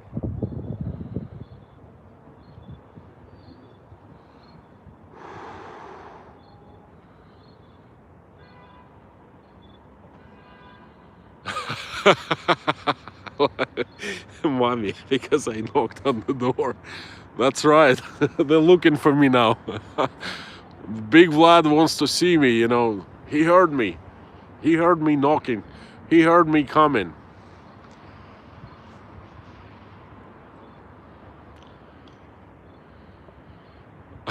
Well, Lorna, that's kind of normal because we're not having the curfew again. We're having a lockdown.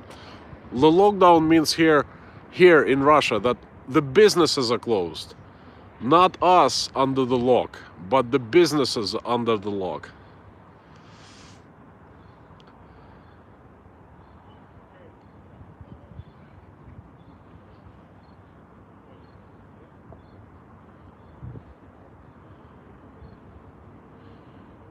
Yeah, Pinball, we saw a concert today.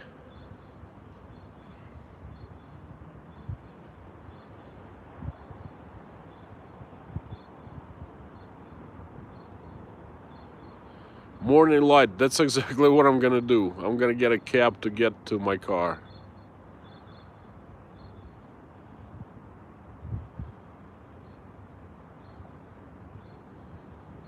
Every time I knock on the door, Vlad does not answer. I mean, I'm pretty disappointed. Next time I'm not gonna vote for him.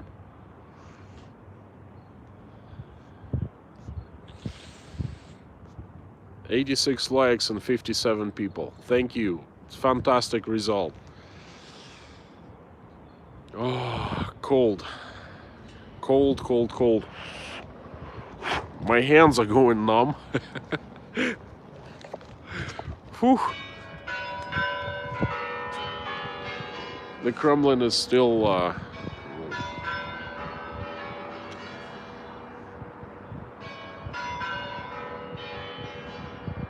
the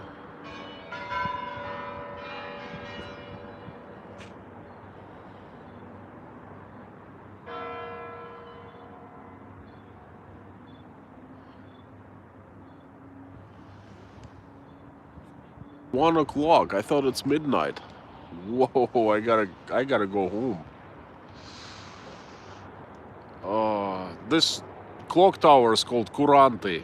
This is a Spassky Tower. This is like the symbol of Russia.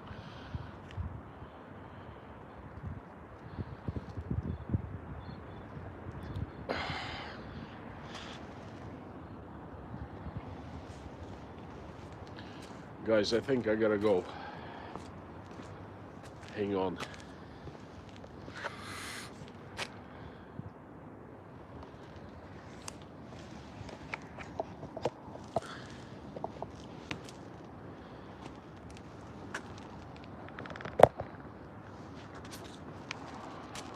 You're looking at the St. Basil right now.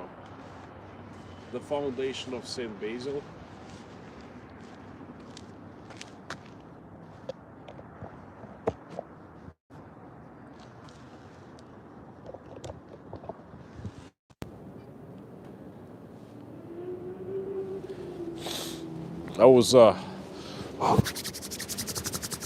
My phone was losing juice so fast, and I was thinking, what the heck is going on? Why it discharges so quickly? Because it's cold. I just got it. Can't feel my fingers, although it's not too terribly cold. You know, I think it's finally getting to me. It's probably the temperatures dropped down a little bit. So since it's 1 p.m., I can barely speak straight. Oh.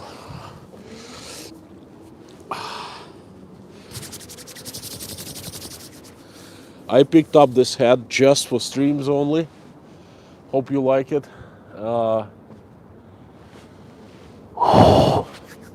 There are about 7 cops, and they're all standing there and just staring at me, you know, like what the heck I'm doing.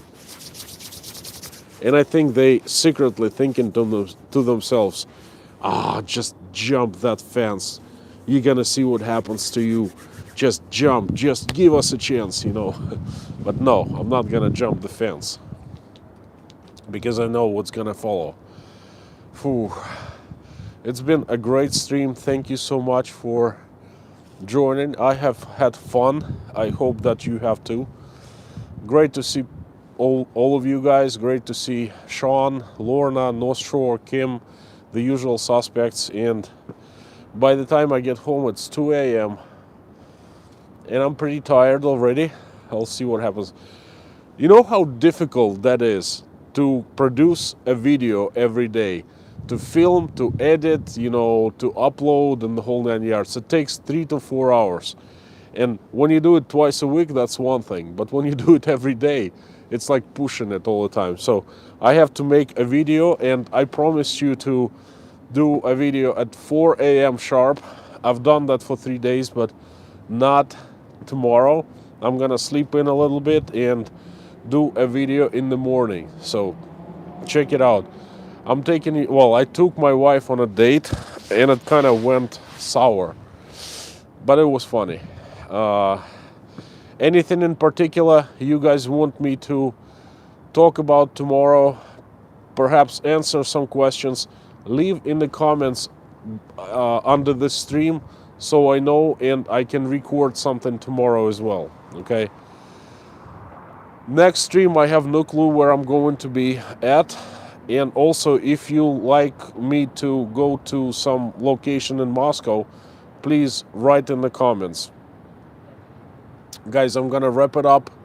Thank you so much. You guys, you gotta remember that you're awesome and you rock. And please keep on coming back for more. We've had so many people today, some fresh faces. I hope you like the stream. And I'll see you all, well, next Saturday for sure, or perhaps in some of the streams of my friends, Sean. Hopefully I'll make it to one of the streams by Pinball. We'll see. Guys, thank you. Keep in touch, and I'll see you next Saturday. I'm out.